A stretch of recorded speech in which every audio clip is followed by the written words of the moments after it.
All right, here we go. Today we have Tupac's biological father and former Black Panther, Billy Garland. Welcome to VladTV. Thank you for having me.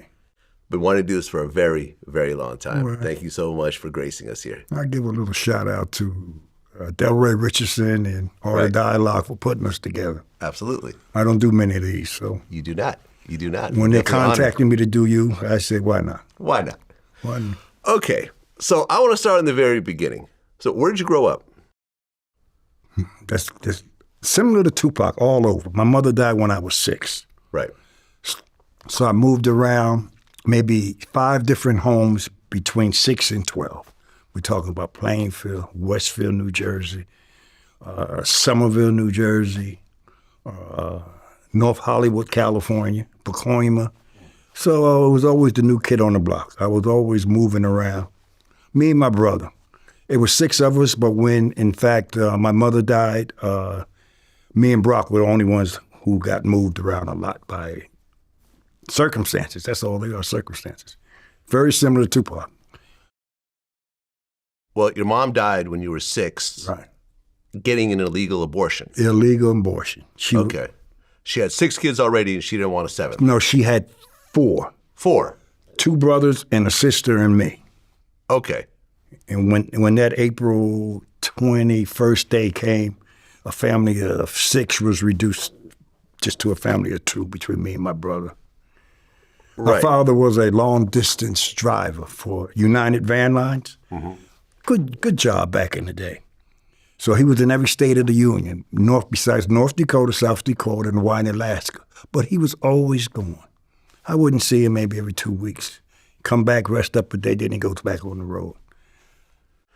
Well, the story with your mom passing away is pretty tragic because she went to an illegal abortionist and they didn't know she had twins at the time? That's what happens. Yeah. That's what happened. So as they were essentially trying to get one of the fetuses out, the other one punctured and then it caused a chain reaction. Yeah, and I sat there and watched her bleed to death. Right. And I guess she didn't want to go to the hospital because she didn't want to get the woman who was doing the abortion in trouble? The midwife, exactly. The midwife. She held it, which makes me pretty upset that she wouldn't go to the hospital. And I wish, as a 6-year-old, I had the common sense to dial 911. What, you actually saw this? I would see every day. Oh. In the bed, paler and paler. And the final thing is when she died, I saw him take the mattress out. The mattress was totally red from the blood she had lost.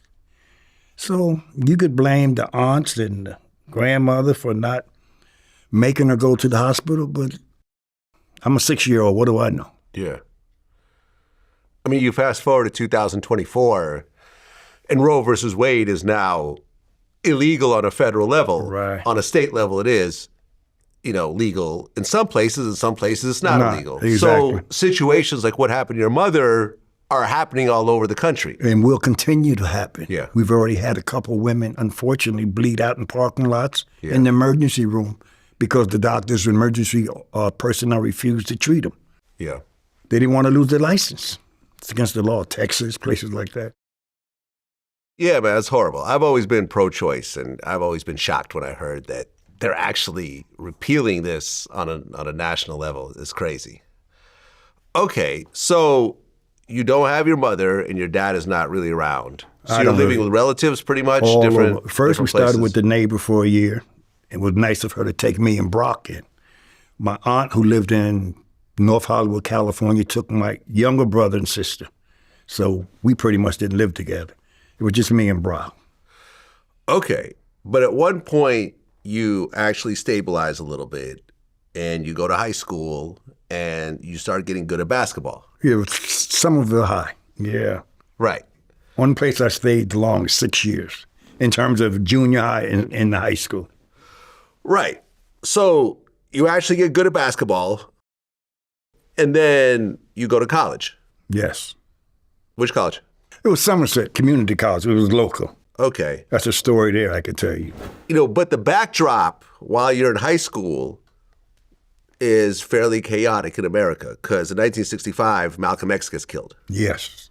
Did that really affect you? Yeah, it made me see right from wrong. I liked Malcolm. I used to listen to his albums. Of course, I'm a kid. I'm 14, 13. But I knew right from wrong. 2 years prior, they killed Kennedy. Yeah. That wasn't right. Then they killed the brother in Africa, who was the legally elected president, and CIA killed him. So right after that, King, then Robertson. I'm seeing a consistent thing of quieting the voices of people who speak up for other people. Right. So by 1968, I guess you're in college at the time, you're 19 years old. That's when you start actually seeing the Black Panthers? I went a year, and then I got really disenchanted with some of the things that were going on in the country. That's at the time we had the peace movement against the war, and basketball seemed so secondary to me. Even though my first game in college, I scored 50 points. 50 points. You know, and people looked at me as a pro. I could have went pro. But at that time, I figured my life was going to be dedicated to the struggles of my people, and I joined the Black Panther Party. Okay, so you are now part of the Black Panther Party, and you get promoted to the captain of the New Jersey chapter.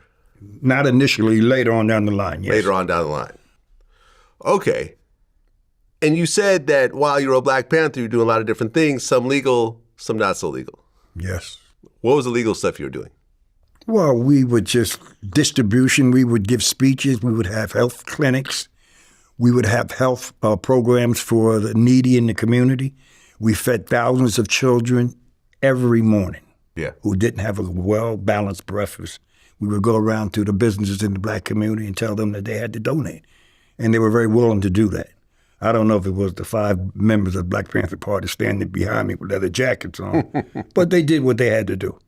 You making money off Black people, you can kick back a little. What was some of the illegal stuff you were doing during this time? Oh, pretty much getting involved with the civil rights of the community, making sure that people had certain things that were needed to survive. Okay. Okay. And at one point, you actually come in contact with Huey P. Newton. Yes. Who is one of the founders of the Black Panthers. Minister of Defense, yeah. Exactly. From Oakland. Yes. You did some security for him. Yes. When he used to come back East Coast, he would ask for me. Yeah. We had established that type of relationship. I liked Huey. I mean, Huey P. Newton was a superstar. Yes, he was. What was it about Huey P. Newton that was different than anybody else? He told the truth, but he told it in an intelligent way. People would listen. The time I saw him speak in front of 8,000 people in Princeton University, they were all spellbound. He broke it down, the contradictions of society, and it was really a beautiful thing to see that. And it was his doing. He motivated people. Well, the Black Panthers are building up in multiple places. Yes. Bay Area, New York, right. Chicago, and J. Edgar Hoover started paying attention. Yes. And he claimed publicly that the Black Panthers were the biggest threat to America, especially the possibility of a new Black Messiah. Yeah, but he said that about everybody. When you heard the founder of the FBI actually say that, what did you think? But we already knew what he was about because he unleashed the FBI on our party. He would do things that would just make it difficult for us to exist. He would stop us. He would make numerous arrests, knowing that we didn't want our people languishing in jails. So we would take whatever amount of money we could raise and bail these people out. But it didn't matter. They were trumped up charges, and he would just arrest some other people, and we'd do the same thing. He would raid our offices. He would incite shootouts. He did a lot that was very unnecessary, was very un-American. We were a civil rights organization. We were revolutionary, but we don't go around shooting people. We wasn't doing nothing illegal. Yeah. Right, because right around that time, COINTELPRO became a real thing. Very real. With actual paperwork that came out later, that actually confirmed it all. Right. And one of the things that COINTELPRO did effectively was create a beef between the East Coast and West Coast factions of the Black Panthers. This is true. Sounds familiar? Yes. Okay. Very much so. Letters would be sent saying, you know, when I see you, I'm going to shoot you. And Exactly. so forth. And then similar letters get sent to the other side. So when some of these groups would meet up in person, violence would break out. Yeah, exactly. I lost a lot of good comrades. People I had slept in cadres with, people I admired. The next day they'd be dead, and they'd be dead by another Panther. He would intercept the mail and rearrange it to make it look like East was against the West and West was against the East. Similar to what happens now with the rap music. But maybe not to that extent, you know, because I don't think it was really a East Coast, West Coast thing. That was between two entities, Death Row and Bad Boys. Well, in 1968, Afeni joins the Black Panther Party. And she worked in the Harlem office. She became a section leader. Mm-hmm. And while working as a Black Panther, she met Lumumba Shakur. Yes, I knew him. A Sunni Muslim. And she married him and became his second wife. Right. He was a polygamist. Yeah. So he had 2 wives, and she was wife number 2. And then she changed her name to Afeni Shakur, which was his last name. Exactly. And Shakur is a very powerful name. Yes, it is. Asada Shakur was another person who changed her name based Exactly. on Lumumba. Right. Tell me about Lumumba Shakur. He was a cool guy. We would have our weekly meetings at various locations, Philly, New Hampshire, Boston, D.C. would all travel to one location, whether it was every week or every 2 weeks, and we would meet the leadership of each city and discuss logistics and what was going on, finances. How did you meet Afeni Shakur? At one of those meets in Harlem, right there in Harlem. Okay. Was she married at the time? I had no idea. She never told you? She never told me. So you didn't know that her and Lumumba were... I knew this later, but our marriage was different back then, if you know what I'm saying. Right. We just said we were married. It wasn't no... I don't know if, in fact, they were legally married. I don't know if they went to a justice of a peace or a minister, or they just said they were married. Sounds like they probably just said they were married. That's what because I'm saying. polygamy is legal in America, so Yeah, you but- can't really be legally married to 2 women. So Yeah, I didn't know that. Okay, so she never told you. Okay. And at the time, more and more chaos was happening. Martin Luther King was killed around this time. Broke my heart. Fred Hampton was killed by the police Murdered. as he was sleeping. Drugged. His woman, who was 8 months pregnant with his child, was in the other room. They walked in. He was sleeping. I think he had taken some sleeping pills. Well, and one of the undercover agents had drugged him. Oh, they drugged him. Oh, they that's the had story. drugged him. That's why he could not defend himself. Right. They walked up to him and killed him. And he also supplied the law enforcement with a diagram of the apartment where exactly Fred was sleeping, and that's how they made that hit. They shot right through the walls. Right. There was also the UCLA shootout that happened with the Panthers and the police. You know about that whole situation? Yeah, a couple of them. Bunchy Carter and another. Exactly. Yeah. Yeah. Bungie was involved in it. He was killed Yes, he was. during that whole incident. Yeah. So it was chaos going on with your group, and the police and the government and the FBI and the CIA and so forth. And you were having friends who were being killed and arrested and so forth. Consistently. Okay. Well, then the Panther 21 case came around. You and Afeni were already dating before this case happened? No, I don't think so. I'm not sure. What date? I'm not sure. I'm not sure of that date. Okay, so Afeni and 20 other Black Panthers were arrested in April of 1969. No, we weren't.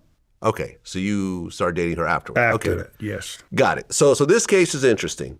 So 21 Black Panthers, this is called the Panther 21 case, were charged with several counts of conspiracy to bomb police stations and shopping malls. And flower shops. Flower shops and Crazy so shit. forth. Yeah, excuse me for cursing, but Afeni was arrested. Her husband, Lumumba, was arrested. And Daruba bin Wahad, who I interviewed. yeah, you did? I interviewed him. No kidding. Yeah. How's he doing? Well, when I interviewed him, which was some years back, he was doing great. Well, it's nice to hear that. Yeah. We lost contact with a lot of Panthers. Okay, you knew him personally as well? Yes, I knew everybody. Right. And this was a very interesting case because they were being accused of plotting to bomb police stations and malls, but you find out afterwards that the two people that were involved in talking about the bombings were both undercover law enforcement who didn't realize the other person was an undercover law enforcement. So the two undercovers were plotting with each other, and that's what everyone was charged with, something that the actual police were putting together. Right, exactly, which was common back then. Right. So everyone was arrested, and bail was set at $100,000, which is the equivalent of $900,000 today, in today's dollars. So the Panther 21 decided to raise money to bail out a couple of people. And Afeni Shakur is one of the initial two people to get bailed out because they felt that she could raise money to bail out the others. So she gets bail. Is this when you two start kind of seeing each other? Soon after that. I met her at the Harlem office. Got it. And in that raising money, I'd like to mention Jane Fonda. I've been to her apartment. She would help. Jane Fonda? Jane Fonda. Wow. Leonard Bernstein, the conductor. Mm-hmm. He would have people over his apartment on the west side, and everybody would give, because our struggle was the same, in terms of the Jewish people and black people. Yeah. We had something in common. Well, Afeni raised, I believe, millions of dollars for this defense, right? The problem is that where the money was allocated, there was a little bit of a gray area because the money was supposed to go to the defense of the Panther 21 to bail them out, but I guess it was being used in other Black Panther factions. I don't know about that. I really don't. That's what they claimed, yeah, and so forth. But it created a little bit of friction because the majority of the Panther 21 were in jail the whole time. Majority of them were, yeah. So, were you driving her to and from the court? I know that this is what they labeled you as. I know. That was the stupidest thing I've ever heard. Jamal said that. And Jamal wasn't even involved with anything. He was too young. I think they severed his case from it because he was a kid. Aha. He wasn't even he was a defendant, but he was severed from the major 21. And I don't know why he said that. I have no idea, but I can't put it together. I can't even speak for it. But you guys started dating, and you'd go out to the Bronx. Well, wherever we want. We had Panther apartments in Harlem, the Bronx, Brooklyn. Mm-hmm. So we bounced around. We had a gazillion Panther Party apartments. So I would come over from Jersey. We would get together. And before I went back to Jersey, it'd be trial. So I would drop her off. Now, if that's where he got that driver from, then that's where he got it from. I have no idea why he said that.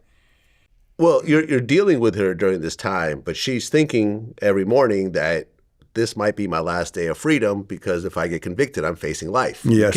You can't be convicted of bombing police stations and expect to ever go home. Right. So there was an urgency in the way she was living at the time. Was she really stressed out during this time?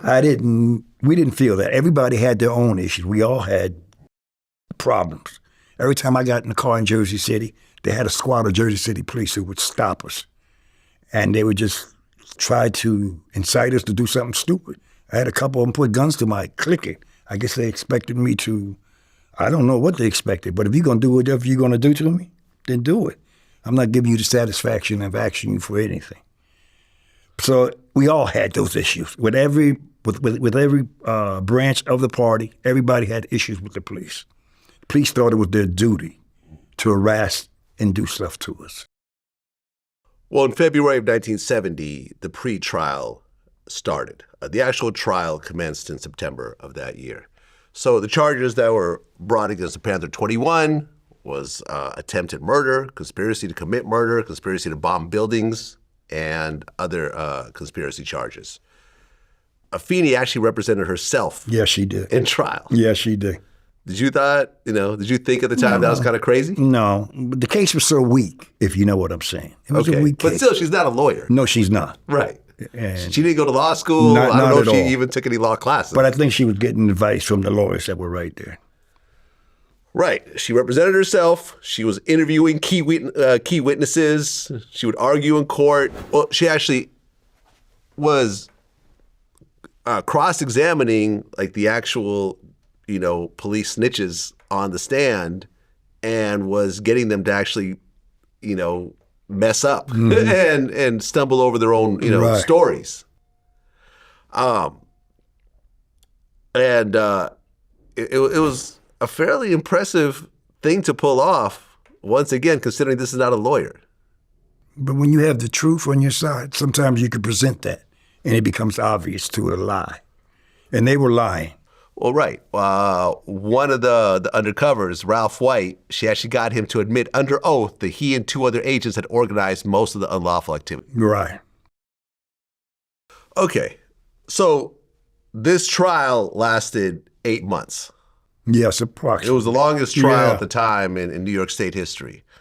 So, like I mentioned before, Afeni was still married to Lumumba. Mm-hmm.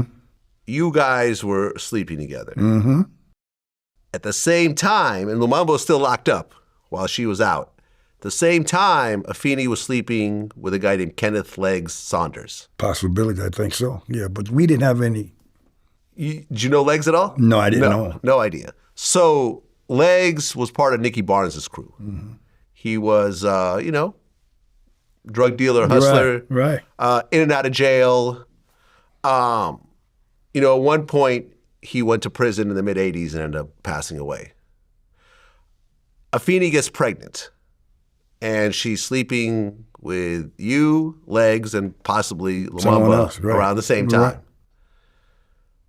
When she gets pregnant, does she tell you I'm pregnant? She knew. We all knew. When we had to meet, everybody knew that baby was mine and hers together. That was a fact. Were you married at the time? No, I didn't get married till later. Maybe 71. Okay, about a year later. Yeah. But did you have like a girlfriend back in Jersey that you were? No, we were busy, so we didn't have girls. We didn't have time to go on no dates. You know what I'm Okay. saying? It's kind of hard. You just do what got you gotta what you do. can get when you can get it. That's all. Bro. Get what That's you all can it get was. when you can get it. Right. And we were free with that. Not that everybody didn't have moral values, but everybody knew tomorrow, just like you said, might be my last day of freedom. Right. I might get shot in a home invasion tonight.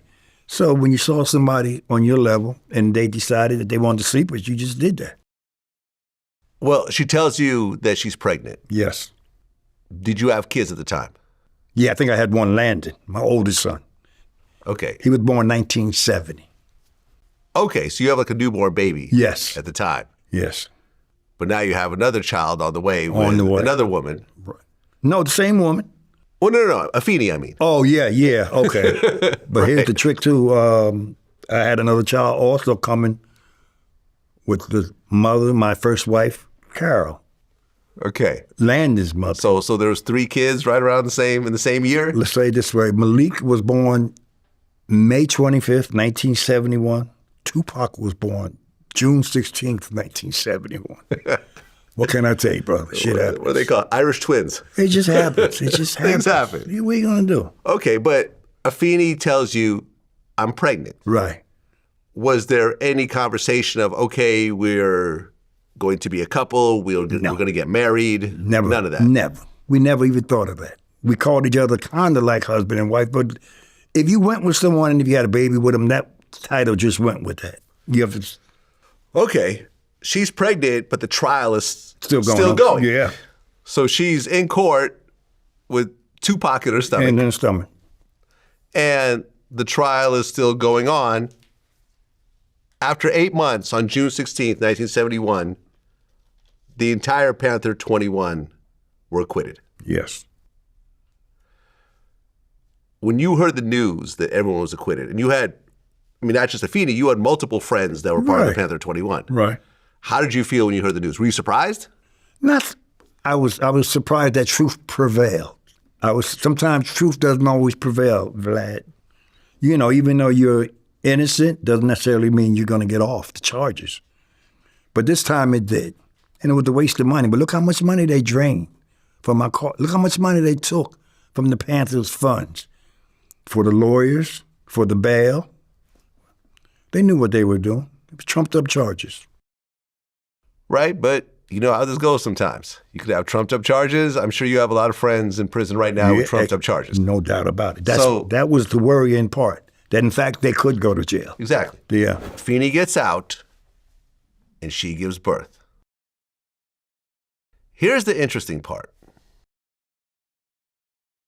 Your last name is Garland. Mm-hmm.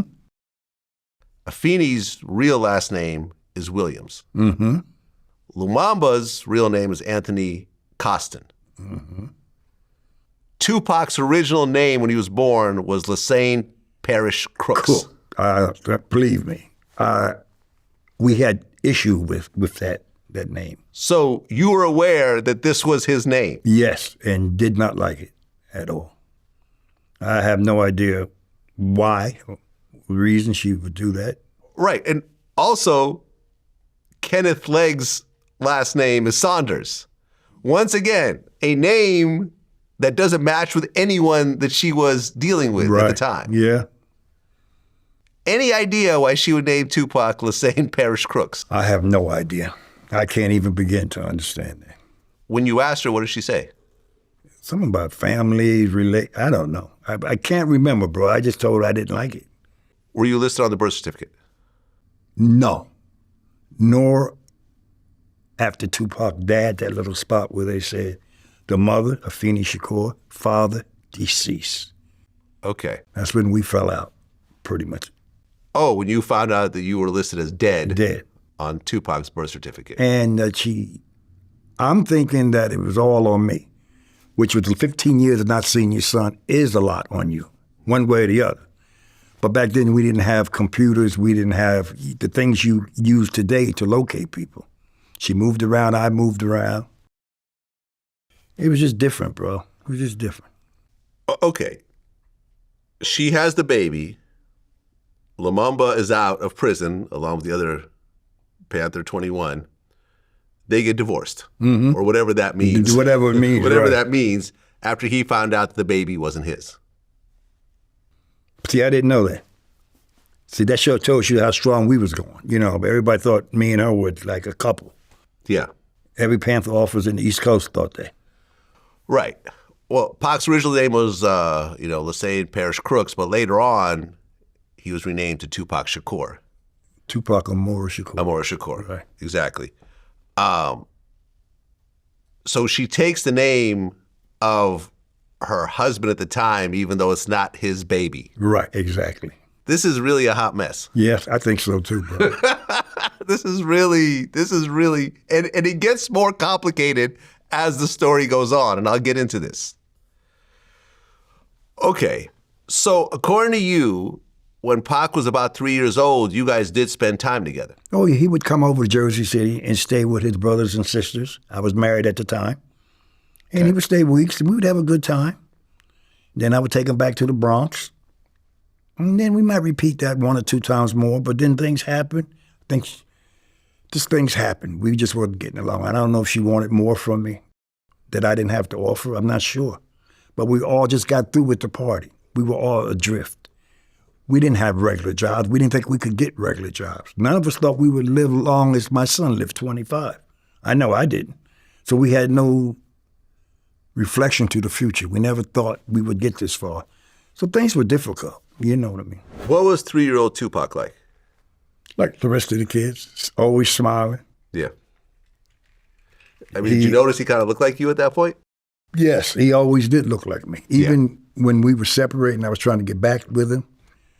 Right around the time Juice came out, Afeni told me, she said, I've been looking at him, he looks like you. Yeah. But later I found out that was just something to placate me because his publicist was a good friend of mine, Karen Lee. Yeah, we'll get into this part of the story. Okay, go ahead. This is part of my notes. Okay, so right around 74, you and Pac were spending some time together. He was 3 years old.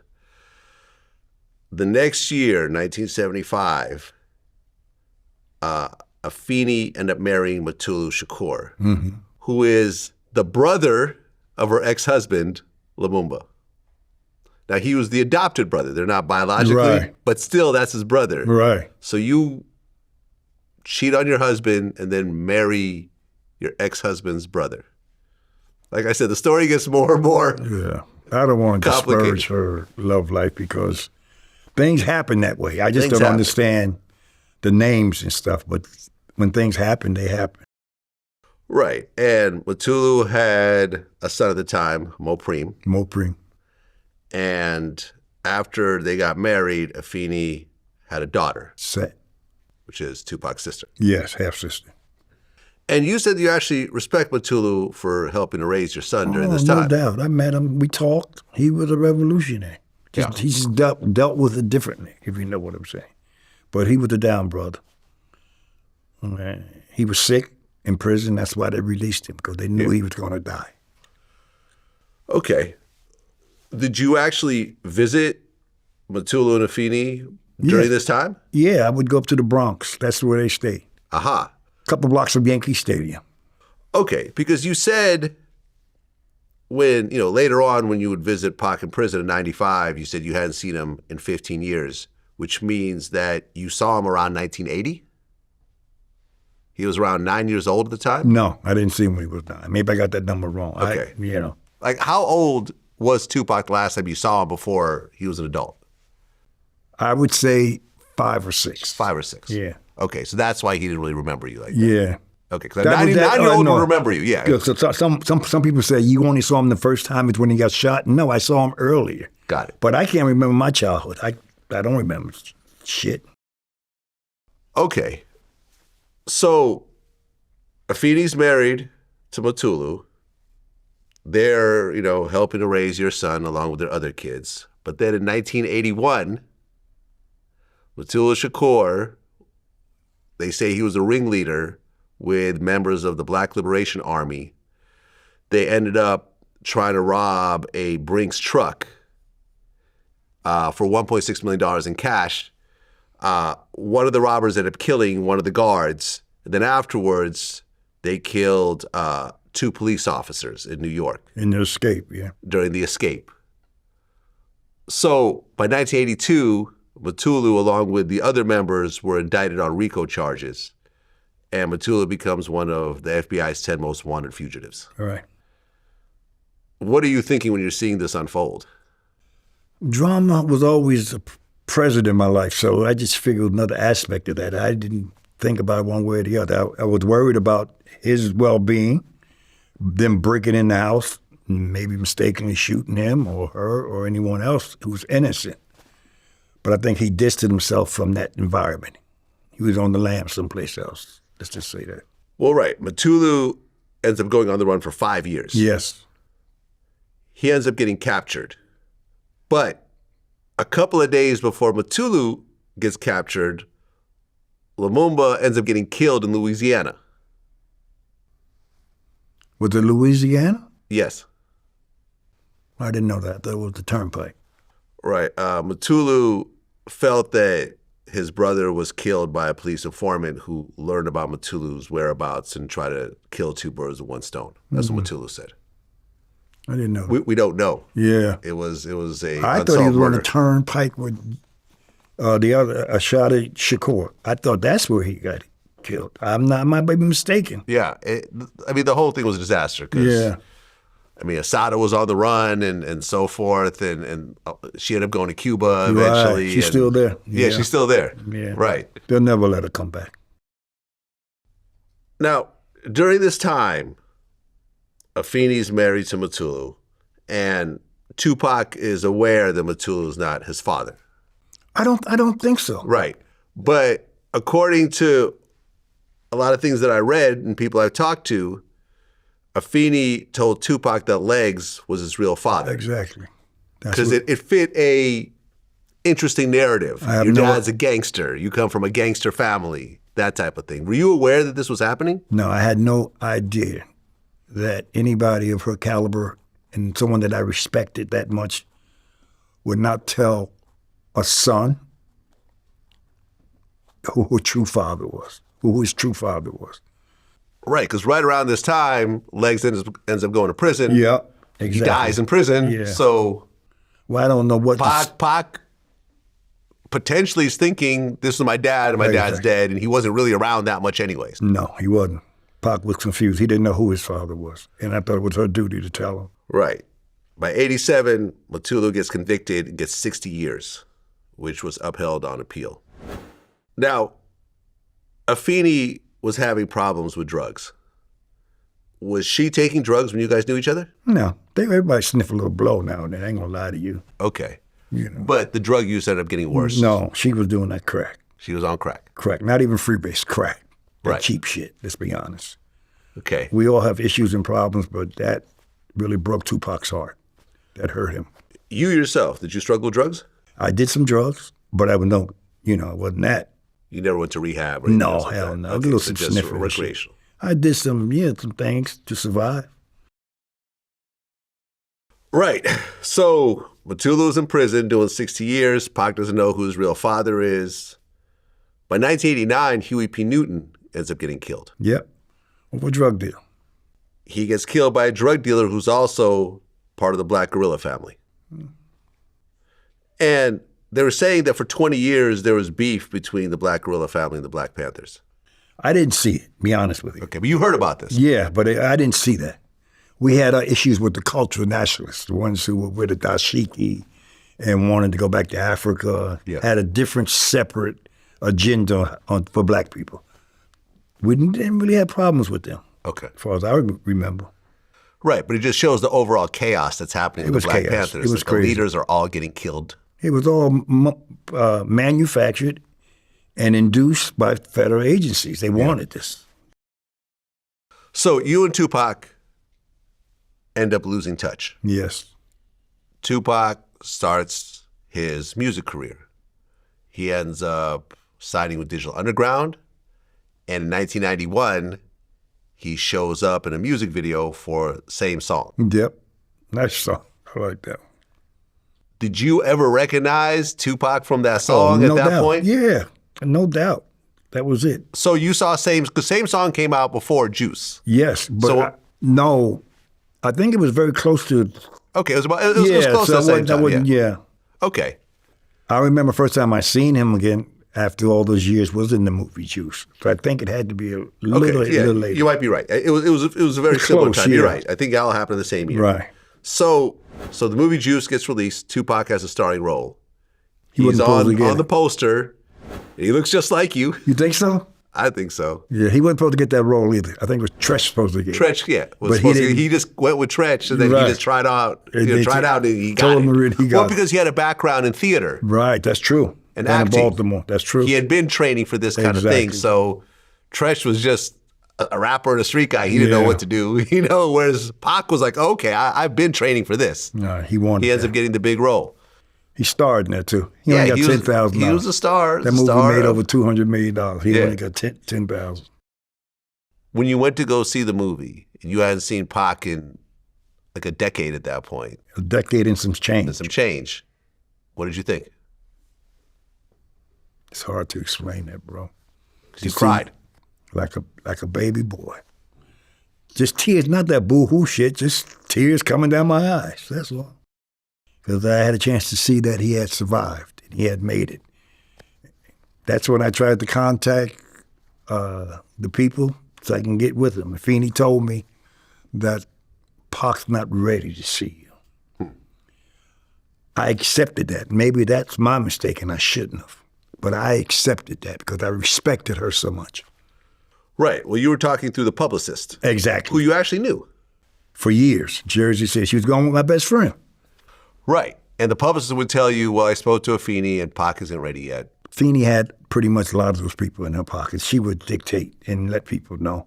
People came up to me today and said, we tried to tell her to tell Pac who his father was.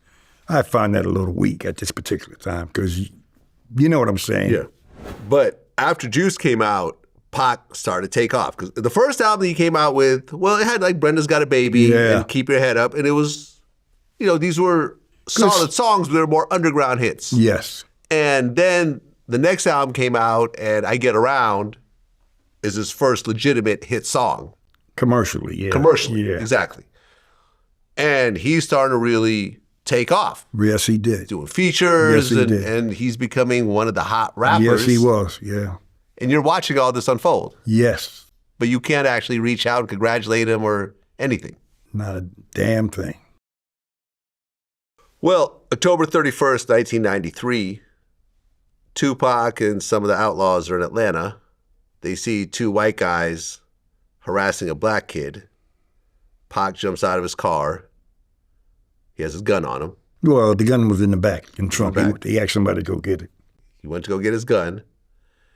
He ends up trying to protect the black kid, and an argument ensues. But the two drunken Atlanta police officers. Two off-duty cops who pulled their guns. Pulled out guns on him. Wrong thing to do with a black man who has a gun also. Right. He ends up pulling out his gun, and he shot one of them in the ass? Dead in the ass. Took aim, shot him dead in the ass. Right. So now you have a black man being charged with shooting two white cops in the South. Think about that. Which is usually a very open and shut case. We're going to hang you, nigga. Guilty. Next case. You either going to jail, you're going to get home. Yes. Yeah. But he walked out. Various reasons. So they proved that the cops were drunk, and I think the gun was stolen From out of the property. evidence room. Exactly. They were wrong. They didn't even get him for harassing the black family that Tupac came to the defense of. That's another subject. How did you feel when you saw Tupac beat that case? Extra. I felt great. Yeah. Because if he'd have done something, I would have did. We just believe it's your duty to help people. It's your right to do that. You have to stand up for yourself sometimes. Just can't let them do stuff to you. Yeah. And, I've talked to a lot of people, like this really resonated in the hip-hop community and the black community in general. It's like, wow, this guy really shot two white cops protecting a black kid and actually beat the case in the South. In the South. Walked out the courtroom. And walked out of the courtroom. Bopping. I don't know if you remember. He was going crazy. Well, then in 1993, in November, really about a month later, he meets a girl, Ayanna Jackson. They, she engages in oral sex on the dance floor when they first met. There. They end up meeting up a couple times and having sex. He invites her over to his hotel room in New York. And the story gets very fuzzy at this point. I interviewed Ayanna Jackson. Oh, yeah, I saw that one. Yeah. I got her side of the story. This is the first and only video interview she's ever done. Well, I don't know how many she could have done. Nothing personal to her, but to be honest with you, brother, that charge should have never surfaced. Well, according to her story, and I talked to Man, who was his road manager, who was there at the time, and he kind of helped me, kind of put the story together also. Because he said some of the stuff she said was accurate, some of it not quite so accurate. Okay. So according to her story and his story, this is what was initially established. She came over to see Pac. Pac, they were messing around a little bit in the room. Pac leaves the room to go take a nap on the couch. Right. A couple of the other guys that were there walk into the room. Exactly. And they engage in some sort of sexual activity with her. Pac gets spoken up by her, and she's upset, claiming that he let these men rape her and so forth. And this is where I feel things could have gone very differently, because me and Man had a conversation about this. When she woke him up and she's screaming and she's upset, Pac said, "Get this bitch out of here." I don't know. I'm not aware of that, yeah. And, me and Man talked about this, about how if at that moment Pac had said, something, let me go calm you down and let me not let, you know how it is. You don't want to let women leave angry. I've always used this, You're right. Because if they tell their story first, they will tell their story first, and women are very vindictive. Yeah, if he had calmed her down, taken her into the other room, try to fix the situation somewhat, and not have her rush straight to the police, none of this probably would have happened. Can I add one thing to that description? He was in the room with the girl. Mm-hmm. He didn't leave the room and the other guys came in. The other guys came in, started grabbing her by the butt, thinking it was a community thing here we're going to do. Yeah. especially after the incident happened the night before where you gave fellatio to this man on the dance floor. Correct. So your inhibitions, what are you saying? Yeah. I'm not saying that she didn't get violated. Yeah. I'm just saying initiated. This turned off Tupac. Yeah. That's why he left the room, because he thought she came to see him. And he didn't really want to be part of a freaky deed. Right. You see what I'm saying? That's when he left. Now, maybe they went too far Yeah. in the action that happened after he left. He had nothing to do with that. All right. She went downstairs, went straight to the police. Exactly. Everyone gets arrested. Now he's being charged with sodomy and rape and everything else like that at the time. And they all left their guns up there. Yeah. So he take the charge. Well, Biggie went to go visit him and left his guns there, and Pac didn't snitch on Biggie and say those were his guns. He took that gun case himself. I don't know. Something like that. But they Yeah, ended I up getting don't dropped at one point, but he didn't say that those were Biggie's guns. Let me show you. You know, And who was the other occupant? Who was the other involved in this? Haitian situation? Jack. Okay, I didn't want to say it. I'd let you say Haitian it. Jack was there. Okay. And, she claimed that Haitian Jack was one of the people that raped her. I remember me and him were talking during this time when the interview was rolling out. He was upset. He said he never touched her. And, so the story gets crazy. I know. Their trials get separated. Right. It's very, the whole thing is a train wreck on a lot of different levels. So as he's dealing with this rape case, and so he's not only paying lawyers here, but he's supporting his family here, and his money is thin, and he's just doing features and so forth. He gets called to do a feature for this artist named Lil Sean at Quad Studios. He shows up. There was a couple of men waiting for him downstairs. They pull out guns, try to rob him. He pulls out his gun. They shoot him up. Yes, they did. When you find out that your son just got shot up in New York, what was the first thing you started thinking? I was pissed. And I was ready to go see him. And I found out he was in Belleville. So I did not need the people who I was talking to contact my son. And I went over on my own. Okay, so you show up to the hospital and you say, I'm here to see my son Tupac. Yeah. But I'm sure there was probably a bunch of people with fake stories just trying to see I don't Tupac. think anybody would have said that his father. That's true. That was unique. And then when maybe you his look, cousin. when you look at me Yeah. at that age, you would see I look just like him. I have a picture I'll show you. But you actually got denied. And By the guard. Yeah, didn't they say Tupac's father is dead? Straight to my face. Broke my fucking heart. It's like, I ain't dead. What the fuck you talking about? I'm dead. And then Afeni happened to walk by. Afeni. Just happened to walk by at the time. Because there was a lot of people. When was the last time you've seen Afeni? Before that, Yeah. I was in contact with her through Karen Lee. But you never actually saw her. No, I hadn't So this is seen- like 20 years later. Yes, I hadn't 20-something years I later. hadn't seen her for years. Okay. And she actually confirmed, no, that's his father. Yes. So now you walk in the room and your son is in the hospital bed. Everybody's looking at me. Because they're like, he does look like Tupac. They were like, I didn't know Tupac had a dad. Who else was in the room when you first walked in? You know who came in? Biggie. Which makes me believe I know he had nothing to do with it. No, Biggie had nothing to do with it. Not a goddamn thing. I've interviewed everyone around the story, Not a from Lil damn C's to everyone. Yeah. And I was kind of upset that he kept promoting that even after he got out of jail. But he was listening to someone in L.A., Yeah. big fat dude. Okay. You and Tupac lock eyes. Yeah. Yeah. How did that first conversation go? He wasn't talking that much. He was in the room by himself. It was dark. He was laying out, but he was conscious. Feeney came down and said, Tupac wants to see you now. And I went up in the room. It was like a scene out of The Godfather. It was, you remember when Michael said to his father, I'm with you now? I basically said something similar to that. He nodded, and we chit-chat a little bit. And I hugged him, kissed him. But he was vulnerable there. He shouldn't have been in the room by himself. It was like on the third floor. I did not understand that. That's why he left the hospital. Nobody understood that. Well, right. He was paranoid that the guys who shot him was going to come finish the job. Exactly. So he left the hospital and he went to go stay at Jasmine Guy's house.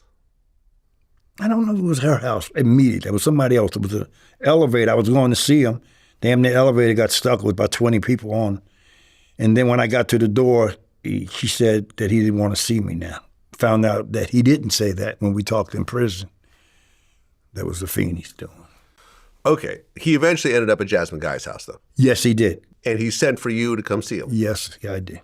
Because I'm still in the idea that he didn't want to see me. Yeah. You understand what I'm saying? I'm believing you. I'm believing someone that I trusted for 20 years, who I looked up to for 20 years. So at Jasmine Guy's house, was that the first time you guys really got to talk privately? Yeah, but we couldn't talk. It's a small room, way smaller than this, maybe as big as this living room right over here. Okay. Got the Outlaws there rolling blunts. You got Afeni and Glow in the other room doing blow, whatever the hell they were doing. But the point being, hey, brother, it's years later. It is what it is. I'm telling you what was going on. Right. And I'm trying to just talk to him. But something that's sensitive, something that personal, you really don't want to discuss with other people. But wasn't Afeni sitting in between you and Pac? Dead in between. And I had no idea. And I learned later, when he found out that I was his father, he would have heated arguments with her over this situation. And I guess she wanted to hear what I would say to Pac and what Pac would say to me. And she just sat there. But I didn't know this at the time. I didn't know that she had lied to him for 20 years. You understand what I'm saying, my friend? Right. Well, Pac was sitting in this apartment, that his friend Jasmine Guy owned. Yeah, he was laying down, actually. He was laying down. Yeah. 9 bullet holes are in him. He's facing a rape charge.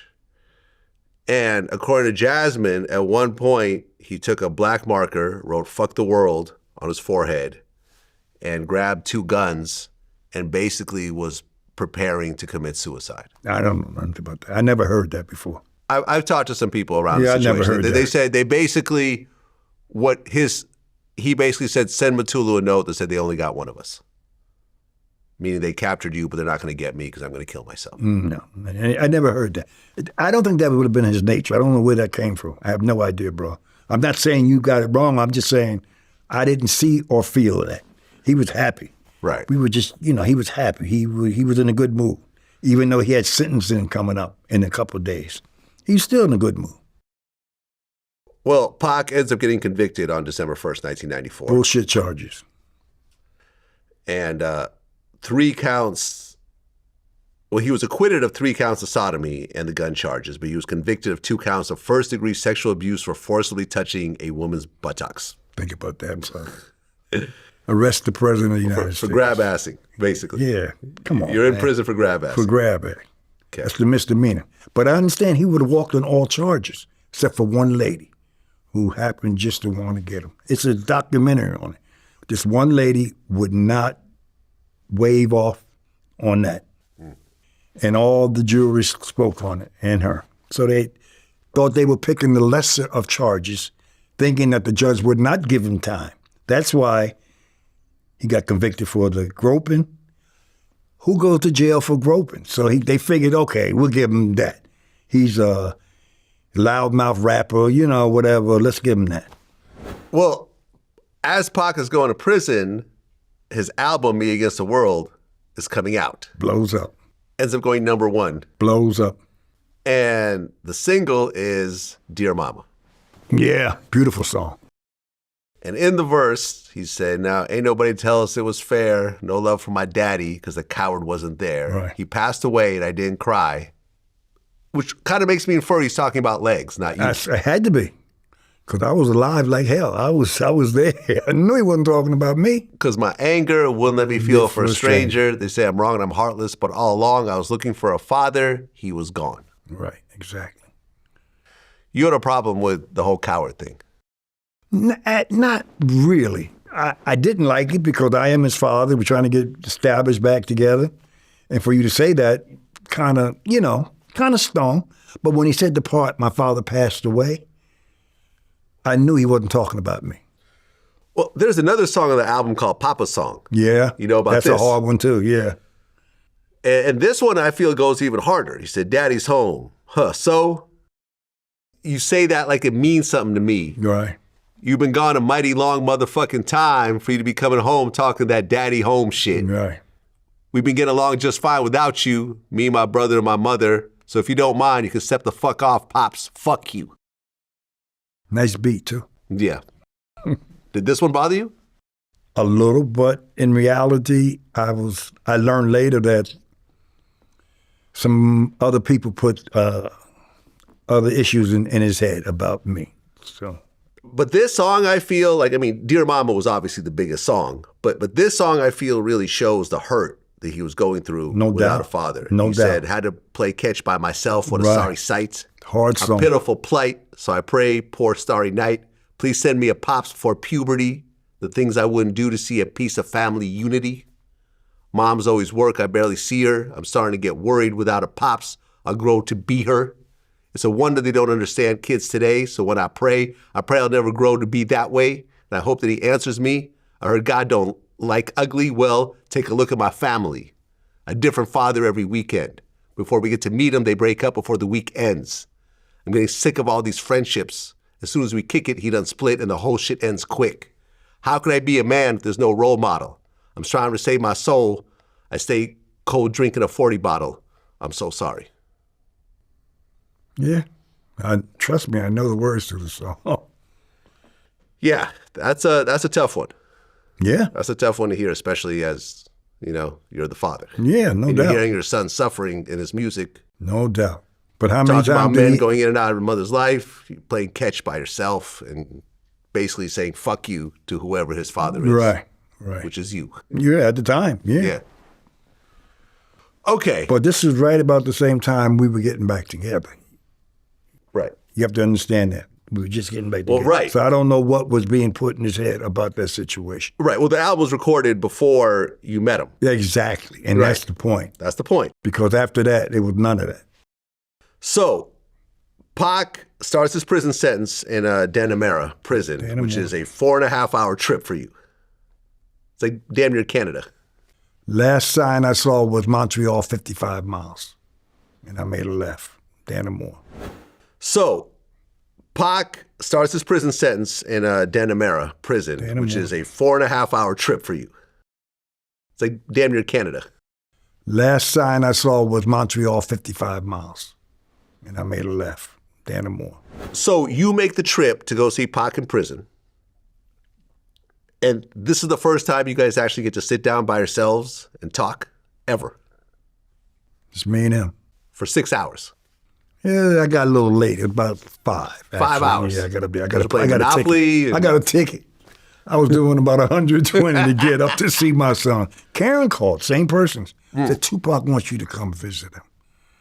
I'm still under the assumption that he didn't want to see me. Don't you understand? Even though we met in the hospital for that little while, even though we met over Jasmine Guy's house, I didn't know what his mother had told him. And then I found out when we talked. So did he finally tell you everything at that point? No, he asked me about it. First thing he did, tell me about my mother. Huh. First thing he said out of his mouth. What'd you tell him? I was stunned. I didn't know what to say. This is the woman that I looked up to. This is the woman who I thought was a strong revolutionary woman. And what do you want me to tell you? That she lied to you for 20 years? That you know about the crack. You know about the other stuff that she was doing in terms of relationships. So I couldn't really tell him everything that I felt at that time. Because this is the first time we're talking. And I don't think it's my duty to disparage your mother on my first trip to see you. Right. He said Tupac asked the most devastating questions about Afeni. Yeah, he did. Like, what was the most devastating thing he actually asked? Nah, it's kind of personal. Okay. Yeah, I hate to say it. Fair enough. And, you know, from what I understand also is like, you got Tupac in prison, and correctional officers and police officers are kind of part of the same fraternity. Yes, they are. And Pac was always anti-police, fuck the police, I hate the police, so forth and so forth. Even had songs about killing the police and at one point. And they knew it. And they knew it. They knew it. But now you got this guy who is by himself, and they're running the prison. I heard that they were doing a lot of unnecessary stuff. Like they would do cavity searches when it's unnecessary. They would come by, bang on, when he'd be sleeping, bang on the cell door, tell him, well, we're going to get you tonight. Yeah. They would threaten him. They made your stay there very uncomfortable. It's one thing to go to prison and do your time. Another thing to go to prison, have to look over your shoulder every minute of the day. Yeah. And that's what he had to do. Right. The COs would say, oh, here goes a gangster rapper. We're going to get him. We're going to get him. He told me that's what they kept saying. Matter of fact, I don't know if I should tell you. I stayed one night. I would go up. I stayed. Me and Feeney went up the same amount of time. He wanted me to come the same day, his birthday, with Afeni. I said, son, what can I talk to you in front of her? There's no way we can have a decent conversation after I found out she had lied. But we was in the hotel room. This is before I called Sharpton. And, I kind of acted like I was a lawyer. And I heard my clients being threatened by the thing. But, I do the legal jargon, and we said things we had to say. And he said, I don't know what you said to him, Papa, but they were pretty easy on me that night. Yeah, it was worth a shot. Right. Pac gets married to Keisha Morris around this time. But that was more for the conjugal visits and so forth? Yeah, it wasn't no conjugal visits. They never made love. Oh, really? Never made love. Oh, I assumed that was why. That's why it was so easy to get the annulment. Got the annulment the minute he got out of jail. We would all go visit, but sometimes you get up there late. It's nice to know that you can get out the cell at 9 o'clock sharp. And the only way you can make sure that's to have someone up there to visit you. Now, the first day I went, she wasn't there. I don't know, this must have happened later. It was just me and him. Well, Tupac ends up meeting with Suge Knight, and he ends up signing to death row. From what I understand, on like a piece of napkin or something. Yeah. Like right there. Right. And, I mean, this part of the story is hazy. Suge Knight said he put up the bail money. No, he did not. Yeah. He did not. No. Interscope put it up. Interscope put it up. They didn't want to be associated with Pac. That was the time when you had all the issues with these companies taking flack. Right. You understand what I'm saying? Tupac had Ice-T had Ice-T, Cop Killer. that same he got time. dropped from the label. Exactly. And yeah. So the whole they thing. went through Suge Knight. Suge Knight got the credit for it.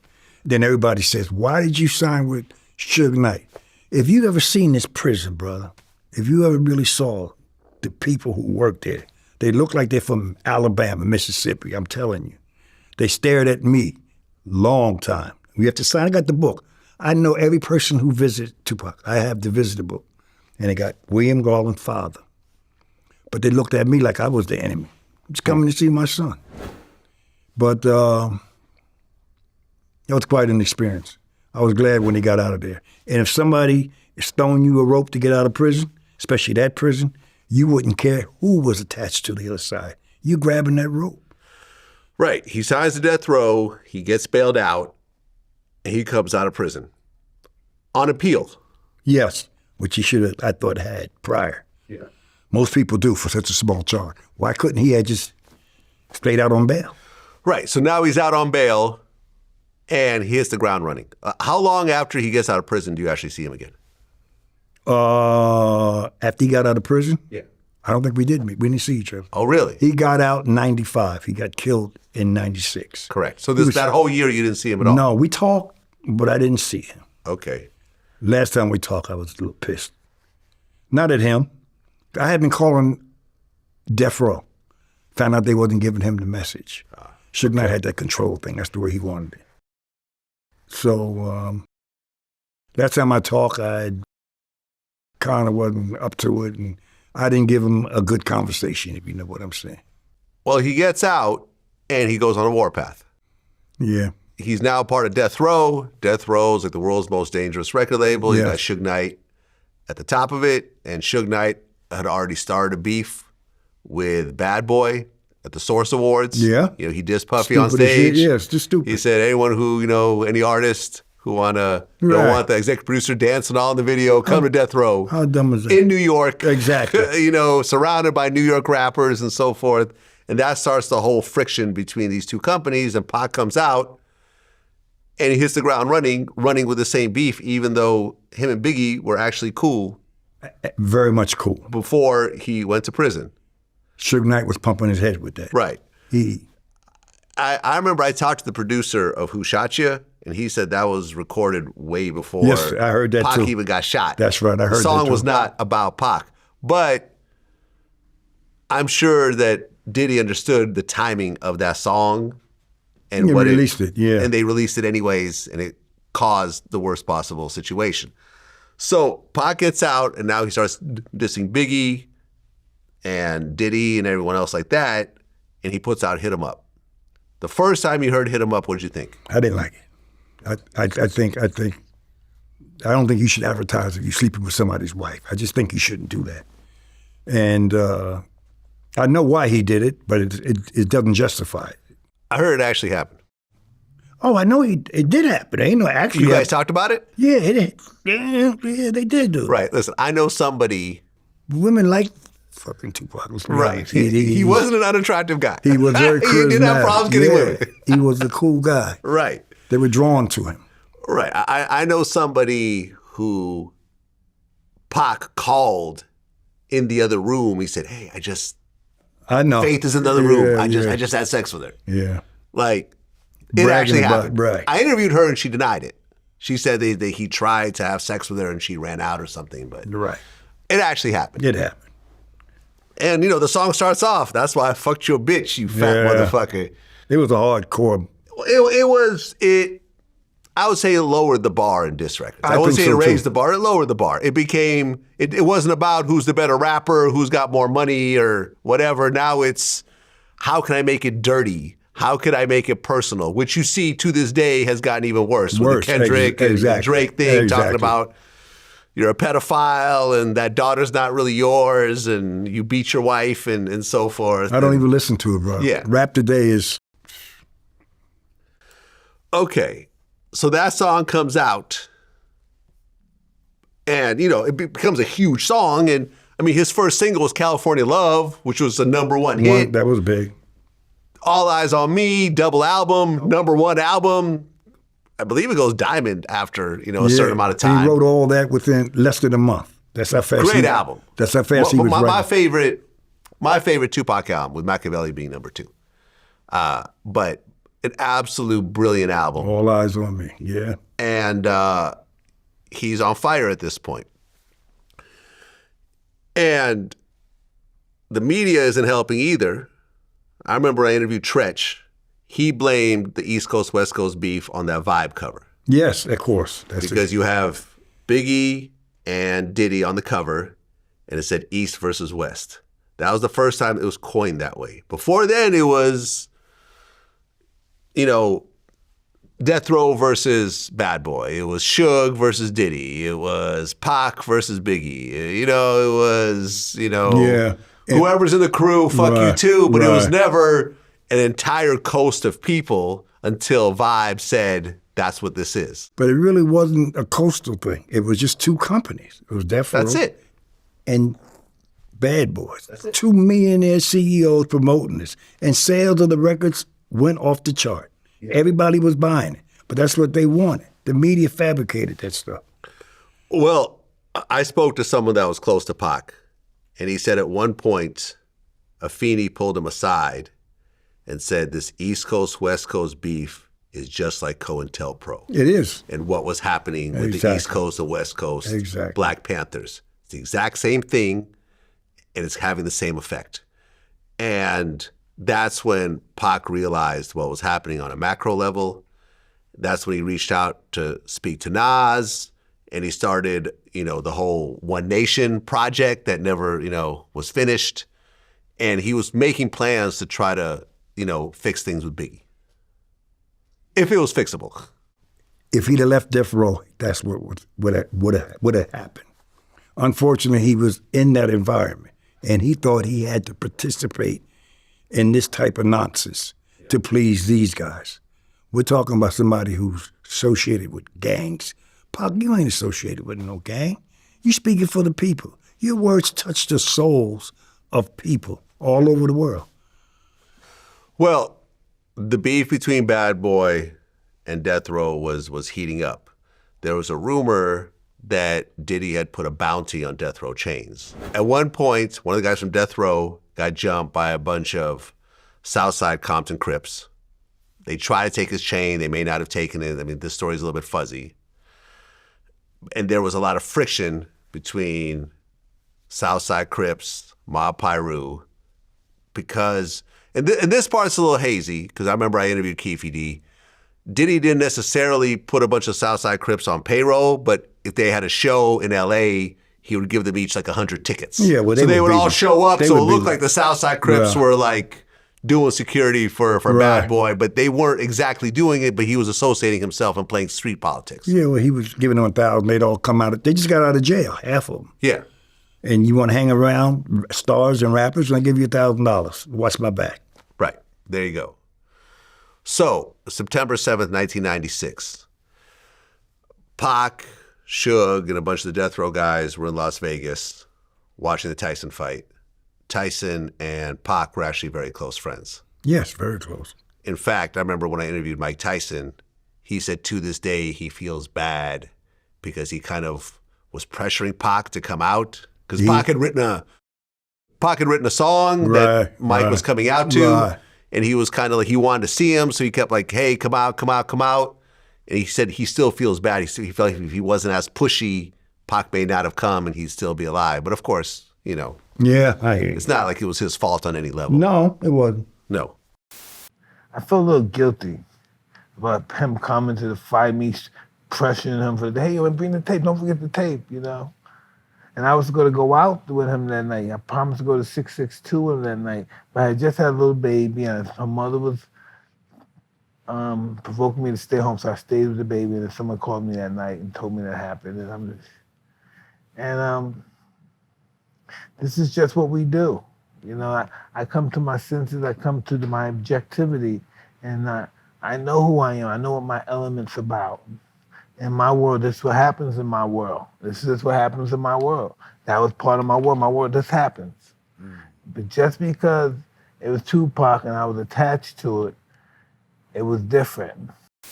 So, after the fight, Pac is juiced up, you know, because his friend just knocked someone out. They got a video of that too. Yeah. Him running around acting crazy. He's running around. Yeah. You know, I know what it's like. You go to fights in UFC, you get juiced up. You feel like you're the one in the ring. Yeah, you know. Problem was he was the leader of that. Exactly. And that's what bothered me. And why would the person who thought they saw the person who snatched the train go to Tupac and whisper in his ear? Trayvon Lane, the one who got jumped, sees Orlando Anderson, one of the guys that jumped him. He whispers to the guys around him, that's one of the guys that jumped me. I don't think there's anything wrong with that. Me and Trayvon have talked over the years. I don't think Trayvon did anything wrong. If one of my enemies was in the vicinity with my friends, I would tell everyone, hey, bro, there's a guy over here who I have problems with. We should all be aware. But why would you tell Suge Knight? He's the boss. Why would you tell your #1 earner? Why would you jeopardize his career for that? Well, I don't think anyone was expecting Tupac to do what he did. Then why would you tell him? You see he's all hyper already. At a fight, come on. Right, because as soon as Tupac hears that that's Orlando, he takes off. He does a beeline. And everybody follows him. Everyone follows him. Pac ends up punching him. They all mob around him. They start kicking him. Right. And, I mean, ultimately he doesn't get, well, he gets somewhat hurt. I heard his shoulder, I think, may have been dislocated or something. You know, they didn't, permanently, fuck him up. No, you can't do that when everybody's doing it. But they did put hands and feet on him. Yeah, no doubt. And you had talked to Pac right before? Was it like right around that, was it the night before or like? No, I talked to him, I think it was in August. Oh, okay. That was September. He told me what he was going to do. The month before. Right. Right. What was that last conversation like? Well, he called me, 3 hours difference. I had been one of them binges, cognac and just staying up all night, yayo, having fun. So I couldn't give him how you want to talk to somebody, but you just ain't got it. You just woke me up out of sleep. Yeah. And I couldn't really talk to him. He just wanted to know, Pops, how you doing? I want you to come out Thanksgiving. I'm going to have all my siblings come out. We're going to get together. And I said, yeah, that's good. And I was glad because I had been trying to reach him. I guess Death Row finally gave him the message. Tupac, Suge, Bun Tree, and a bunch of other Mob Piru guys end up, jumping Orlando. Orlando is Orlando.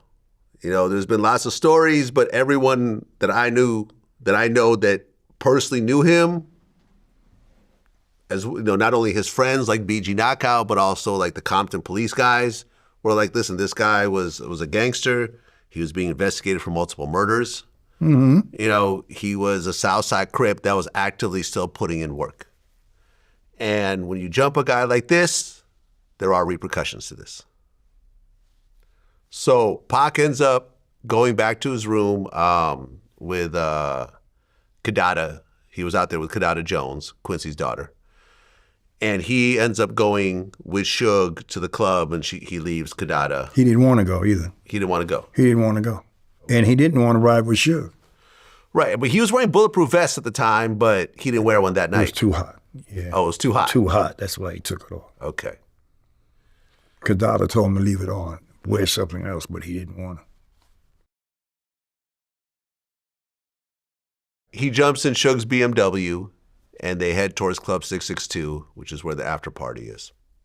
During this time, and I did an interview with Keffe D where he described all this, they went and got a bunch of guns and went out looking for Tupac and Suge. As they were in the same vicinity, there was a group of girls that had spotted Tupac. They were like, Tupac, Tupac. They were like yelling at him, and he was like out the window. He would do that. Yeah. You know, talking to the girls. They spot him. They pull up to his car. They open fire. And they spray up the whole car. Suge gets grazed in the head. Not by a bullet. No? What, by glass? Glass. It was a reflection. He said it was a bullet. I guess he wanted to be a martyr that day. But Tupac ends up getting shot a bunch of times. 4 times. 4 times. Most devastating one was to the lung. Yeah.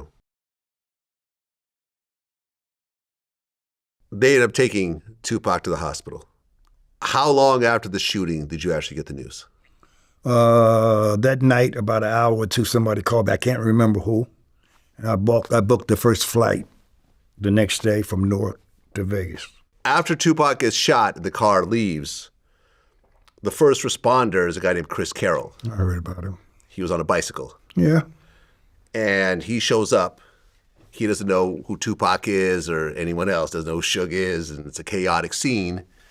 And I interviewed him about this. He approaches the car. I mean, first he pulls out a gun and, you know, basically scares everybody. But then when he realizes that, you know, these are the victims. The victims, yeah. He goes to the BMW, he opens the car, and Pac falls out of the car, and he's covered in blood.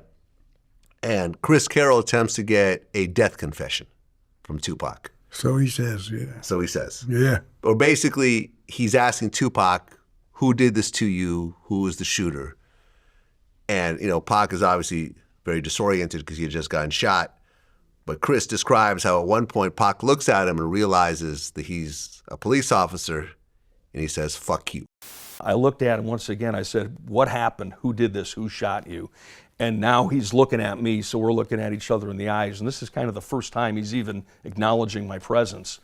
And he looked at me, and I could tell he was, you know, he was getting a breath together to tell me. And he looked me right in the eyes, and we looked at each other, and he said, fuck you. And he said it just like that, with the emphasis on that F to, you know, to really let me know.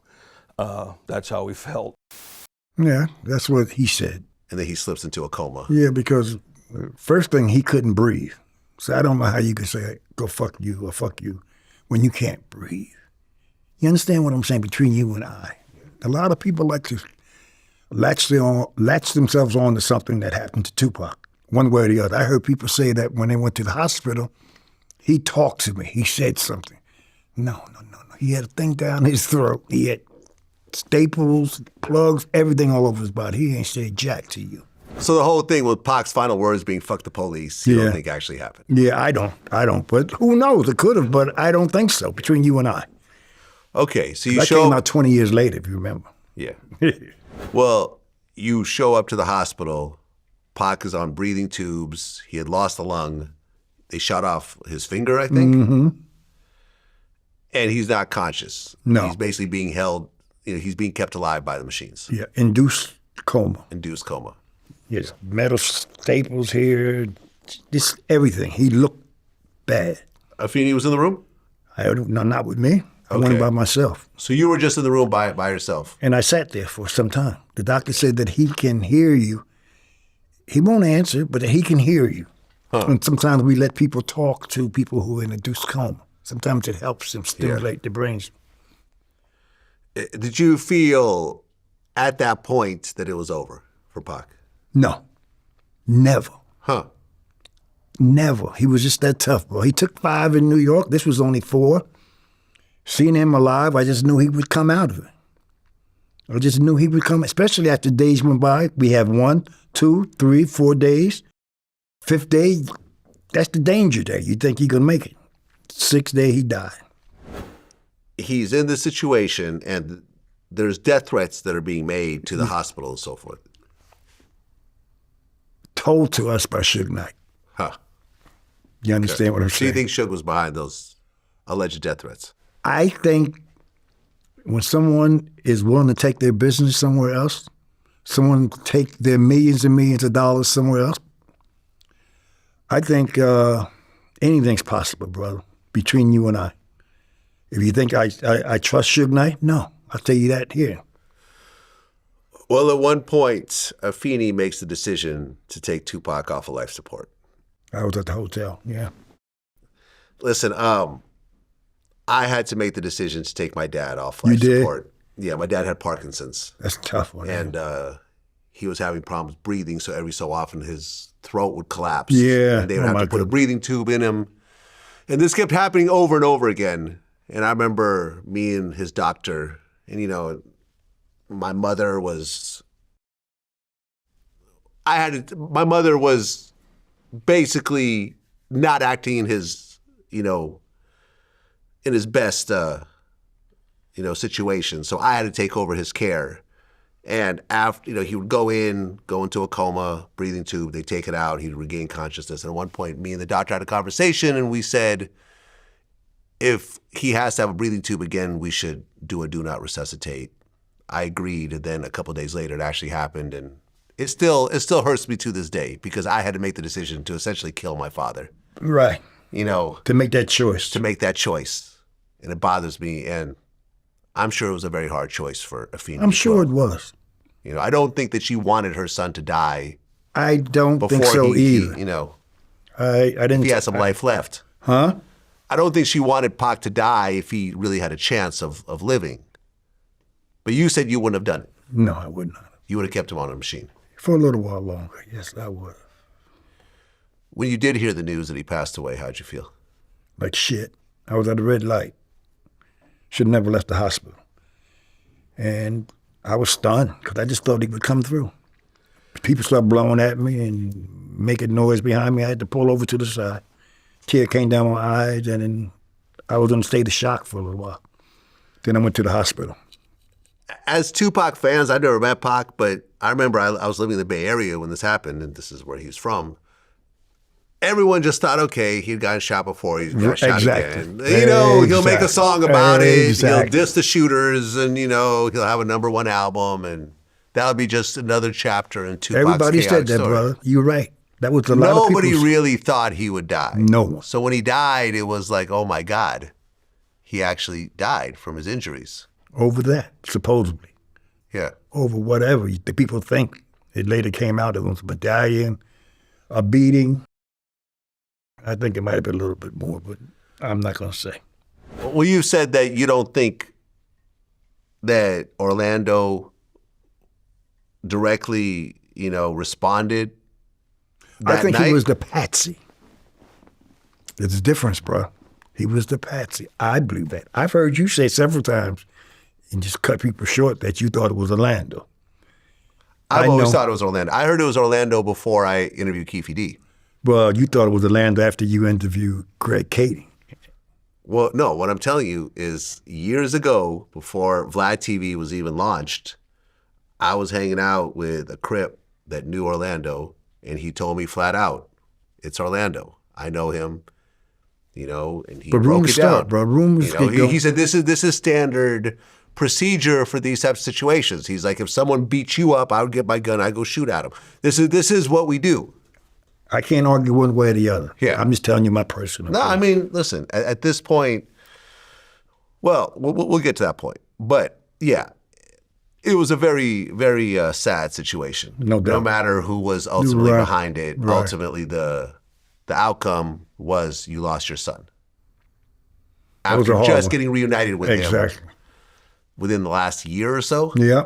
Yeah. And all the time we had missed. Yeah.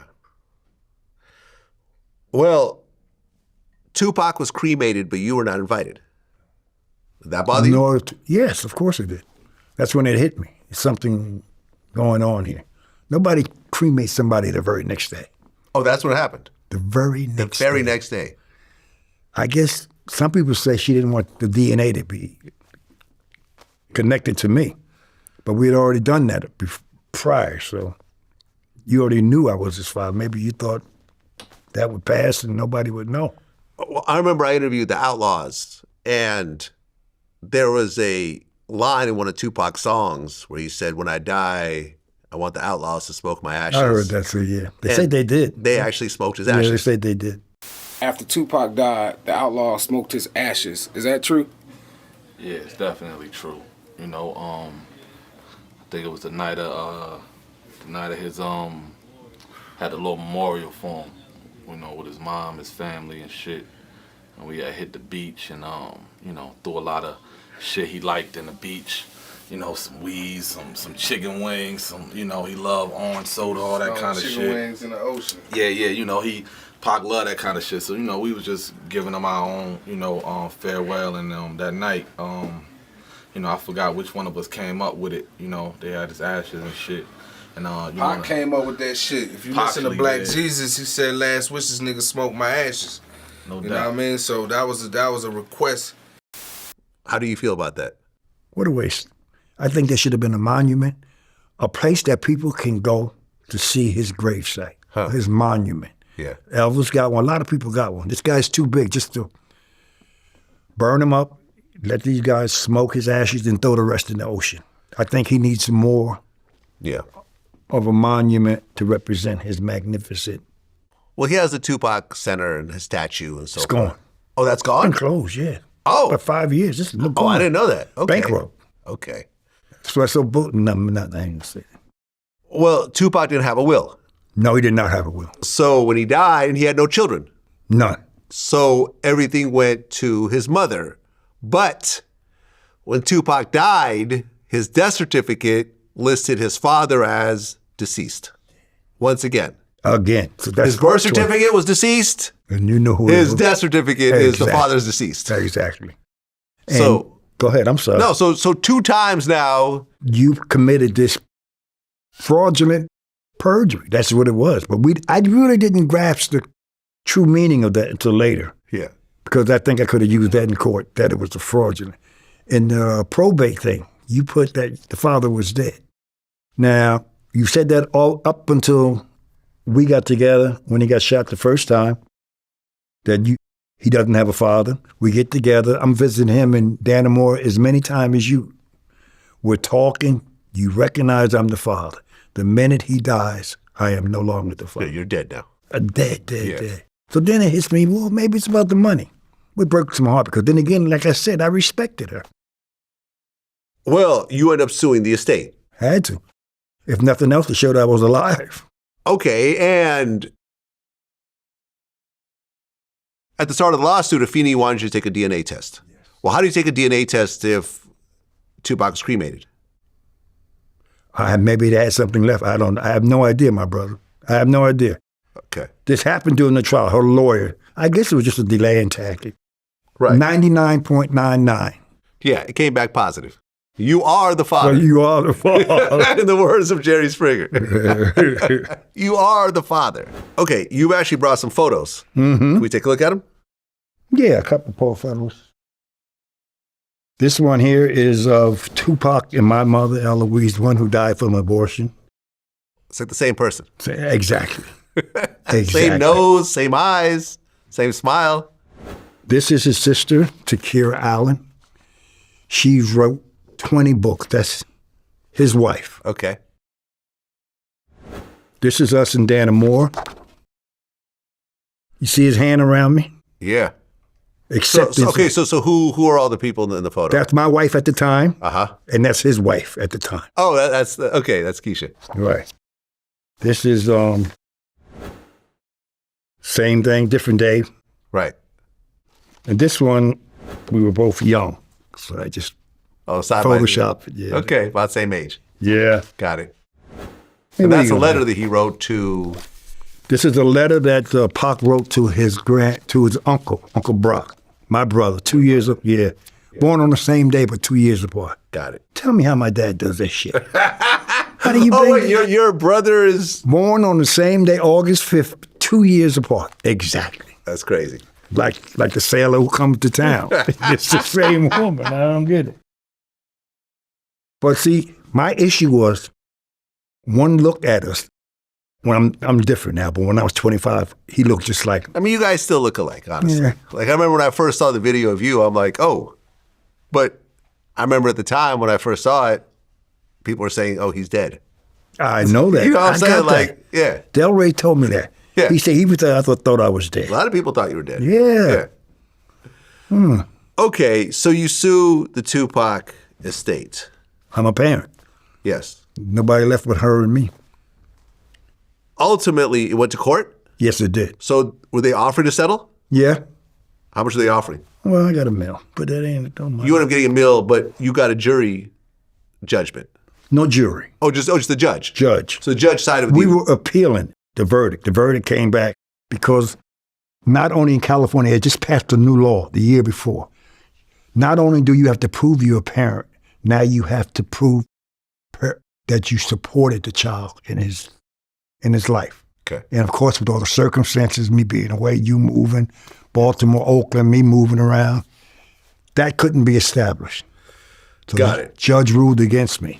Then after we appeal, and I guess they couldn't do no business, that's when they decided. And I got the deal. Okay, so you end up getting $1 million. Yeah, I was just tired of it, to be honest with you, bro. I feel bad now because it's a lot of money involved.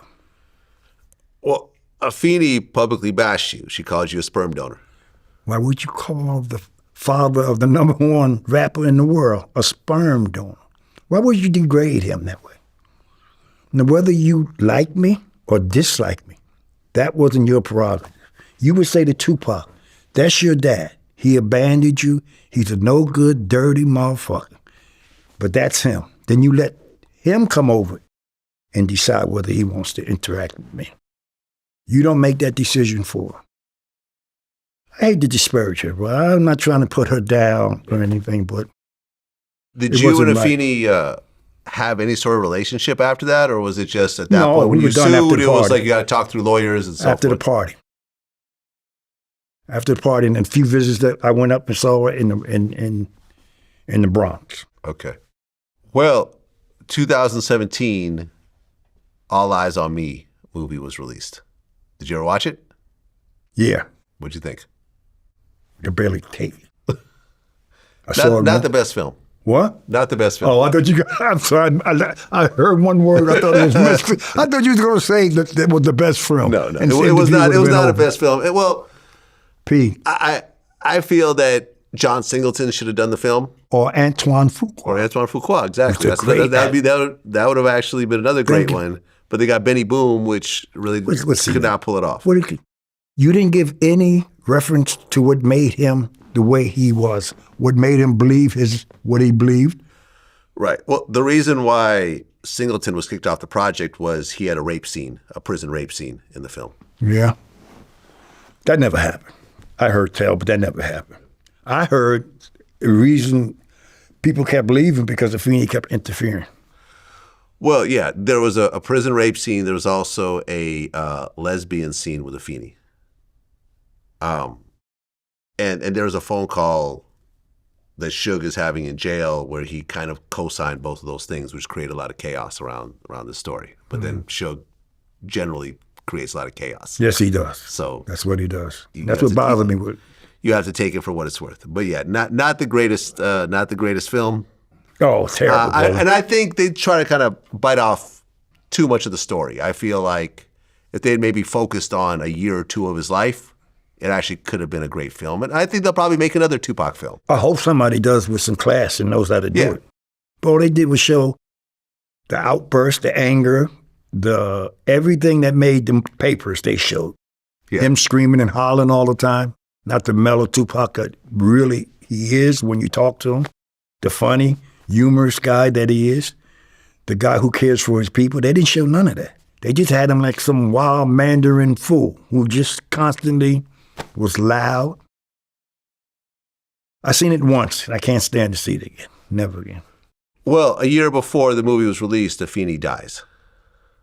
How did you feel when you heard the news that she passed away? I was sad. I didn't want nobody to die. That's something to be considered, though. They say heart attack. Yeah. That's what they say. Where did the money go after that?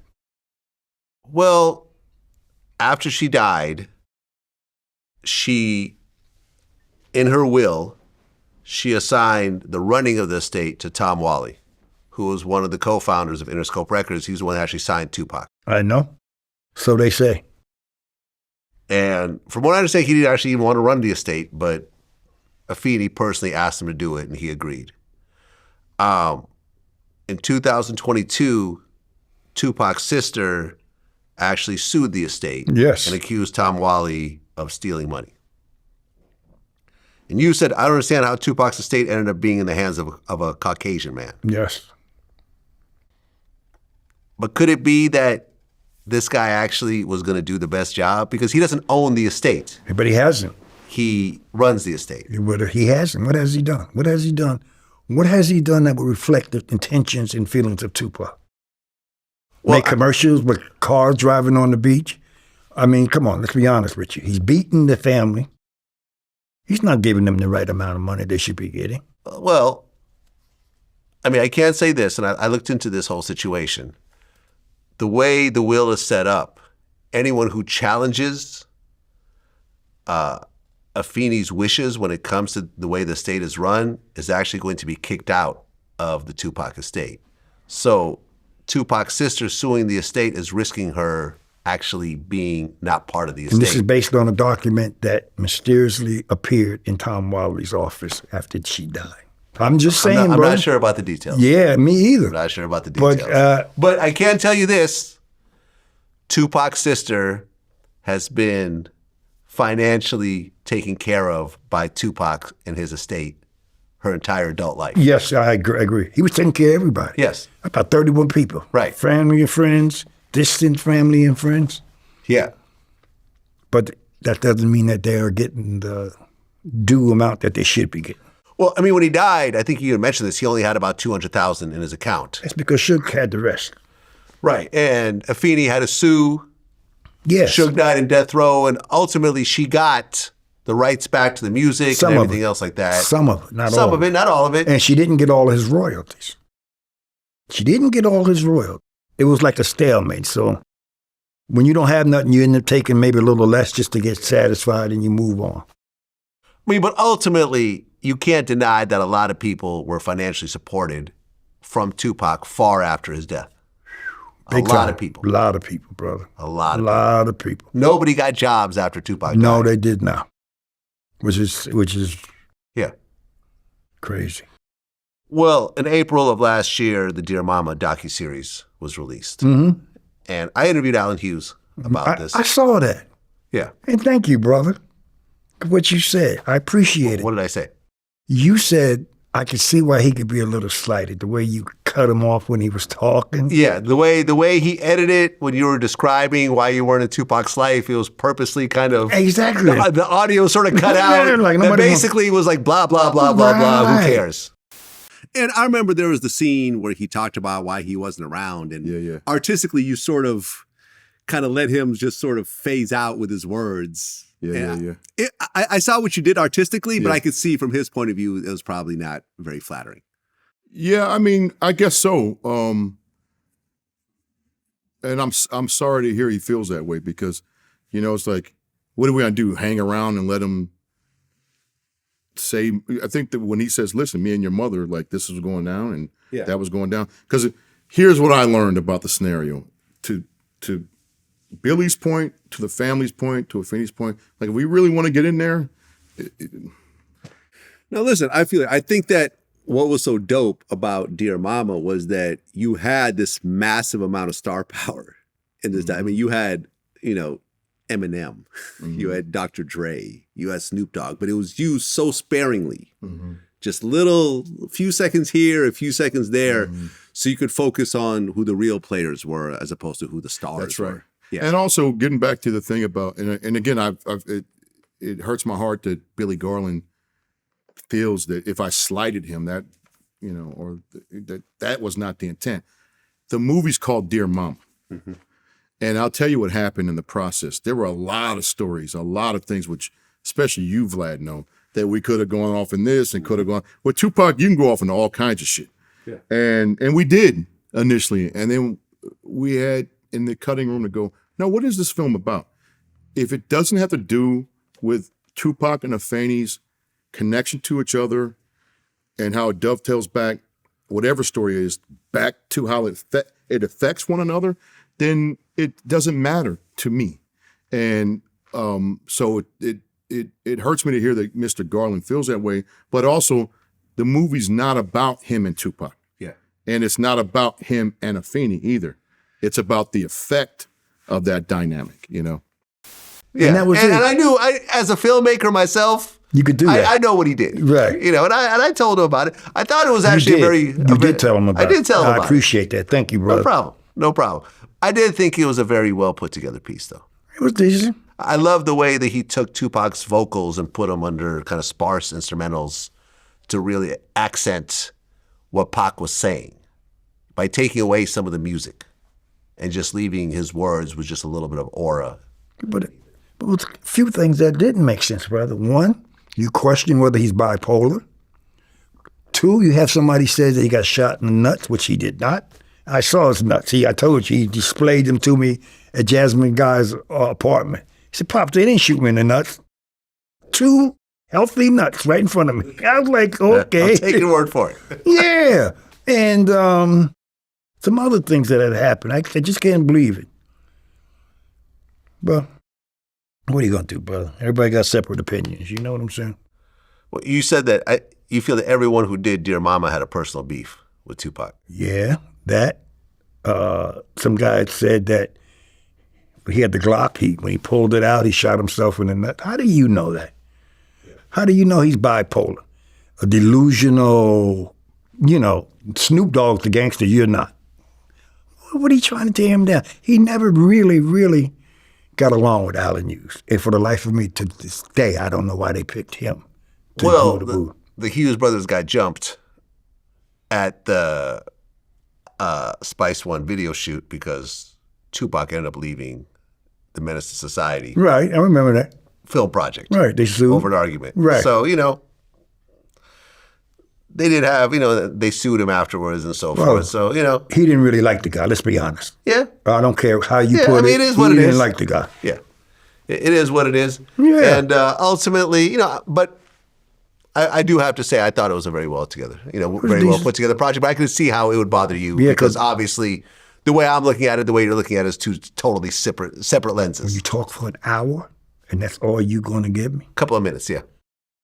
And that wasn't even tangible. You didn't know what the fuck I was saying. Excuse me, right? You said it.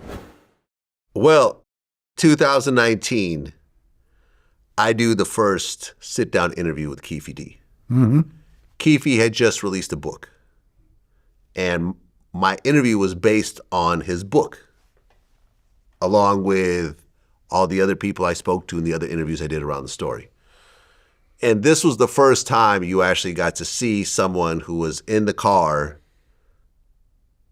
that killed Tupac tell the whole story from how he was affiliated to this whole situation, what led up to it, as it happened, and what happened afterwards.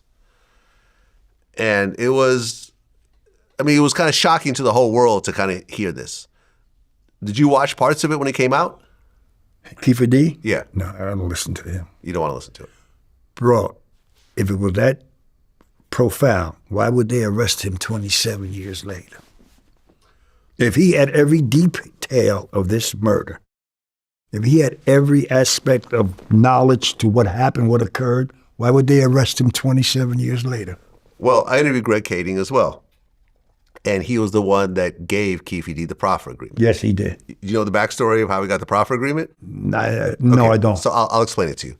So what happened was they found out about Keffe D and his alleged involvement and so forth. And they basically had Keffe D on a big PCP manufacturing case. So there was enough PCP that they found on him that would give him like 25, 30 years. So they approached him at his home and they said, look, we can make this PCP case go away if you cooperate on the Tupac murder. And they offered him a proffer agreement, meaning that whatever he says in that room on that day can't be used against him. So he laid out the whole story of what happened.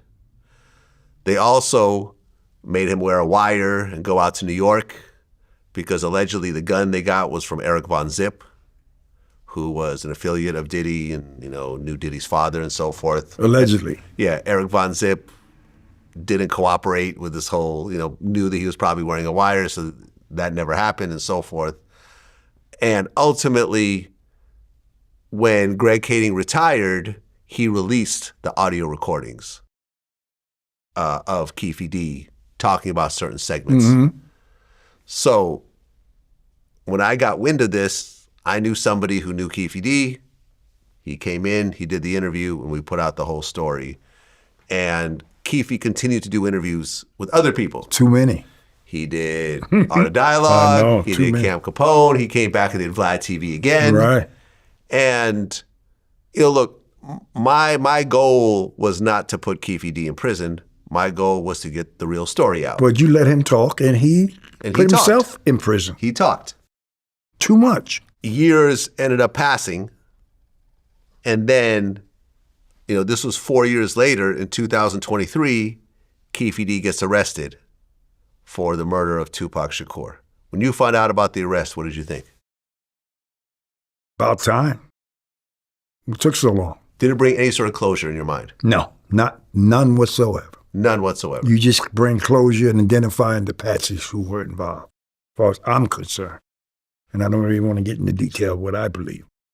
I don't think that's conclusive. Well, you're not planning on attending the Keffe D trial when it happens. No. Somebody wanted me to. I don't like circuses like that. If Keffe D ultimately gets convicted of the murder of your son, would that bring any sort of closure? No. None at all? Not at all, brother. What's interesting is that I know someone that's close to Glow as well, who's very close to Afeni. And the one thing they've always told me was that neither one of them cared at all over anyone getting arrested over Tupac's murder. That was not what their mentality was about. They didn't care? Is that what you said? No, not that they didn't care, but a black man going to prison over the killing of another black man wasn't going to bring them any pleasure. You see what I'm saying? They had already worked out in their minds, what had happened. And since they were, Black Panthers and so forth, the government putting more black men in prison wasn't going to bring them any sort of happiness. Gotcha. And it wasn't that they didn't want to see justice for their son, but they didn't want to see it from the U.S. government. Yeah. Because of their history with the U.S. government and what the U.S. government had done to people around them. Do you feel sort of the same way? No. Why do you not care if anyone gets arrested and convicted of this? I would want the correct person, the correct entities to be held accountable. And you think it's the government?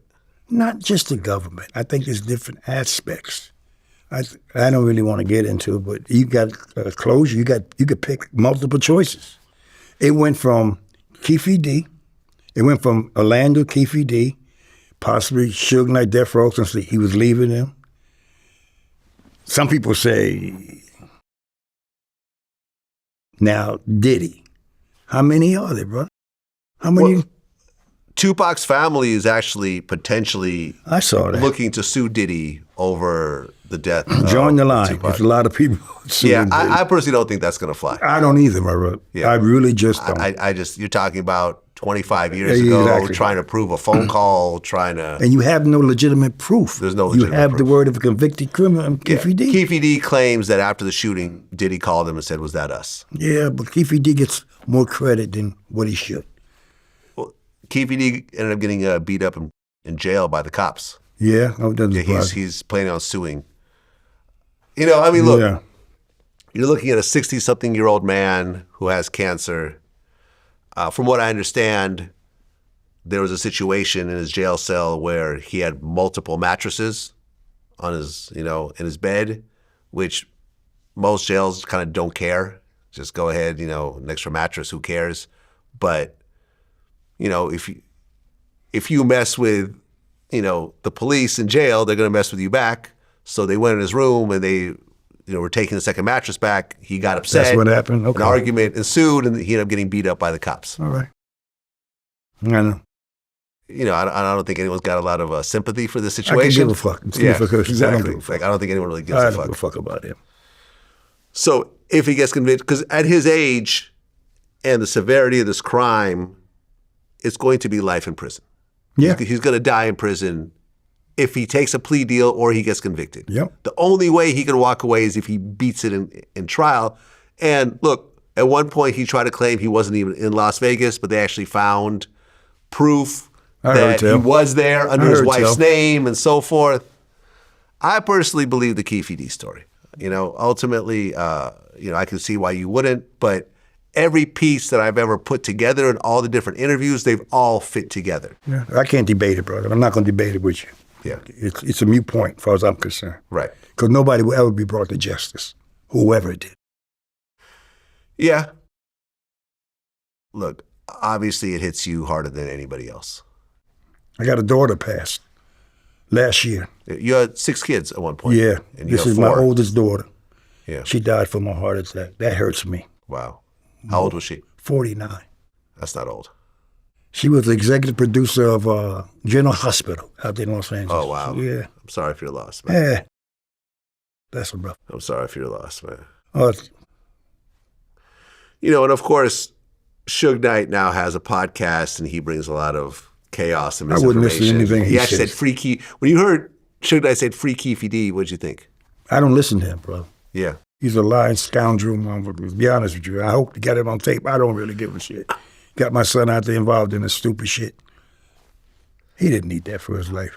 I mean, do you feel though, like, because of street codes and, hip hop, there's this whole no snitching policy I that really understand permeates the culture. So at the time that the shooting actually happened, when it was not a cold case yet, nobody wanted to cooperate. Nobody wanted to say who did it. Suge was not cooperating, even though Keffe D claims the two of them locked eyes and they knew each other since they were kids. Suge did not cooperate. The outlaws didn't really want to get involved. The witnesses didn't really want to talk. They could have solved the case right then and there. They had enough people if they had stepped forward, but nobody wanted to step forward because they didn't want to be seen as snitches.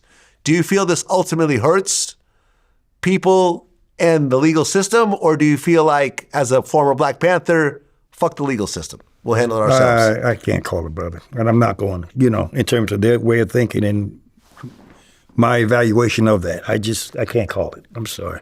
Yeah. I just can't. No, I feel you. They're like bad memories that I'm never going to forget.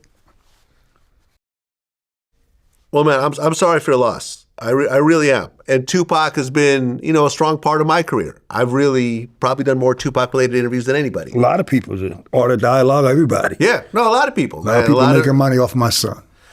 Yeah, and really, but if you take a step back, there's going to be debates on who the greatest rapper is. But if you look worldwide, you can't find as many murals around the world That's his. as Tupac. I got pictures of him. He got Africa, statues in Germany, Asia, everywhere. South America. South America, The people Australia. know. The people know who Every the best continent, there's Tupac murals littered all over the place. Because, and I remember I interviewed Damian Marley, and we talked about the similarities between his father, Bob Marley, and Tupac. And I think that that's what ultimately differentiates certain artists. You can make great songs. You can make stuff that sounds great at the club. You can make great pop music. But a Tupac and a Bob Marley represented the struggle. And that goes deeper than the music. I agree. And I think that's why people, to this day, 20-something years later, people are still listening to Tupac in a very different way that they listen to Biggie or other artists of He's that. still being of held that era. up here. Yeah. They're there, some are down there, most of them commercial. Yeah. Every commercial got rap music, man. From FanDuel to Chicken Yeah. to Hennessy. Yeah, man. That was a culture that expressed the views of a community, of my people. And you turned into a commercial selling everything. What do you think was your single greatest memory with Tupac? His smile and what he wanted to do. And everything we talked about, his mistakes, he knew he made the mistakes. Spitting out the car, doing this shit, doing that shit. He knew he had fucked up. But he wanted to get away from that element and start his own company to do better stuff, to do the stuff that he started out doing with Brenda Got a Baby, to talk about the issues, not that gangbanging shit. Yeah, I mean, I remember Edie told me this. At the time Tupac died, they were going to cast him as the lead to Independence Day, the movie that ultimately Will Smith ended up. I heard they was going to cast him as the Jedi, too. Yeah, I heard about that too. Yeah. Yeah, I mean, if you think about it, Will Smith's movie career was launched off that film. So imagine if Tupac. Pac would have blew up big time. It's one thing to do, hood films, dramas, lower budget cop films. But when you start doing science fiction films, action films, you're at a whole different level. That's the money. Yeah, and I had heard that Pac, I remember me and QD3, Quincy Jones' son, talked about this. At the time that he, right before he passed, he was done with music. He was going to release Machiavelli as a free mixtape. Just give it out, and he was I'm just doing movies. He's going to do movies. Way more money over here, a lot calmer. He did about 5 or 6. Imagine what he'd even done now, 27 years later. He'd been up there like Denzel. Yeah, man. I mean, he died at 25 years old. I am more than twice that age. You're about 3 times that age. 3 times Yeah. that age. Well, let that sink in. And the amount of content that he put out, And that number one albums, films, one after the other, and he wasn't, he was in jail part of the time. You know what I'm saying? Yeah. Like in a very, very short period of time, he burned brighter than really anybody. Anybody. Yeah. Bright burning star Yeah. shooting across the galaxy.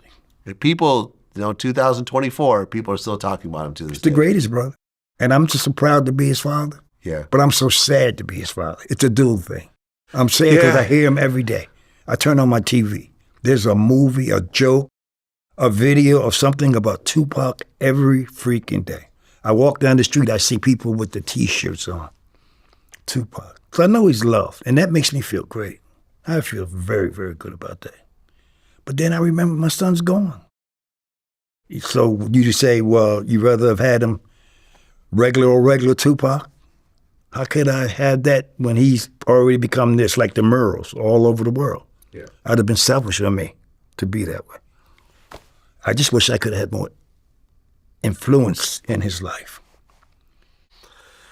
Yeah. That he doesn't do the stupid mistakes. Like sitting around and watch Suge Knight strip motherfuckers down, make them drink the pee. Shit like that. Yeah. I mean, it seems like Pac was always looking for a father figure. I get that same thing too, brother. No doubt. I know he was. It was very similar. People I attached myself to could have filled that role, but they never did. Yeah, I remember even Shock G in one of the documentaries said that Suge held Tupac down in the way he always wanted to be held down. And that's, Suge understood that. Yep. And he used that in order to get Pac to do what he wanted business-wise. And Pac was always, always moving around, jumping around, didn't know who his real father was. Legs is my father. No, that's not my father. He was adrift, yeah. And he was called MC New York at one point. From the Bronx to Baltimore to Marin to Oakland to LA. just constant moving, jumping from this crew to that crew. Exactly. Always looking for acceptance. Always looking for acceptance. Always looking for a family. And he Yeah. thought he found it with Death Row because he had nothing else. Yeah. Found out it wasn't what it was supposed to be. Drifted into a low point in his life, as far as I'm concerned. Very sad. Yeah. Very sad, Could have done man. so much more. Well, Billy Garland, man, I appreciate you coming in. I've been wanting to do this for a very long time. And, I'm once again extremely, extremely sorry for your loss. I appreciate that, my brother. You bring up a lot of memories. Yeah. I mean, losing your child is not the way nature intended it. No Your person. kids are supposed to bury you. Exactly. You're not supposed to bury your kids. And when that happens, and I know a number of parents that have lost their kids, it's something that just stays with them. It's not something you can shake off. You can't. You never do, bro. Yeah. You think you do. That's only your facade. You pretend that you do. Yeah. And not only that, you're reminded daily of his death. You driving, the music comes on the radio. That's my son. I smile, but then I cry. So what are you going to do? Well, I can't say this, Billy. At 75, you look great. Oh, brother, thank you, man. You look great, man. How much you look money I got to healthy. give you? How much money I got to get this guy? You know, I got issues, though. I got COPD. I got cancer, but I'm fighting it. I ain't giving up shit. Oh, you have cancer right now? Yeah, I got lung cancer. Oh, wow. They took a third of my lung. I've had prostate cancer since 1998. Still dealing with little remnants of it, but everything's, they say you cancer-free. Nobody's cancer-free, bro. Never buy that line. Yeah. It goes away, it comes back. It goes away, it comes back. The question is whether you change your life to try and defeat it or you give up. I try to eat right. I try to do the right thing. I go to Sloan Kettering. They're the ones keeping me alive. Yeah. So, Well, look, man, I wish you all the best. And I think there's still a lot left to your story. thank you, brother. One day maybe we'll do a little bit more. That's what it is. Until next time. Yeah. Peace. Peace to you, my friend.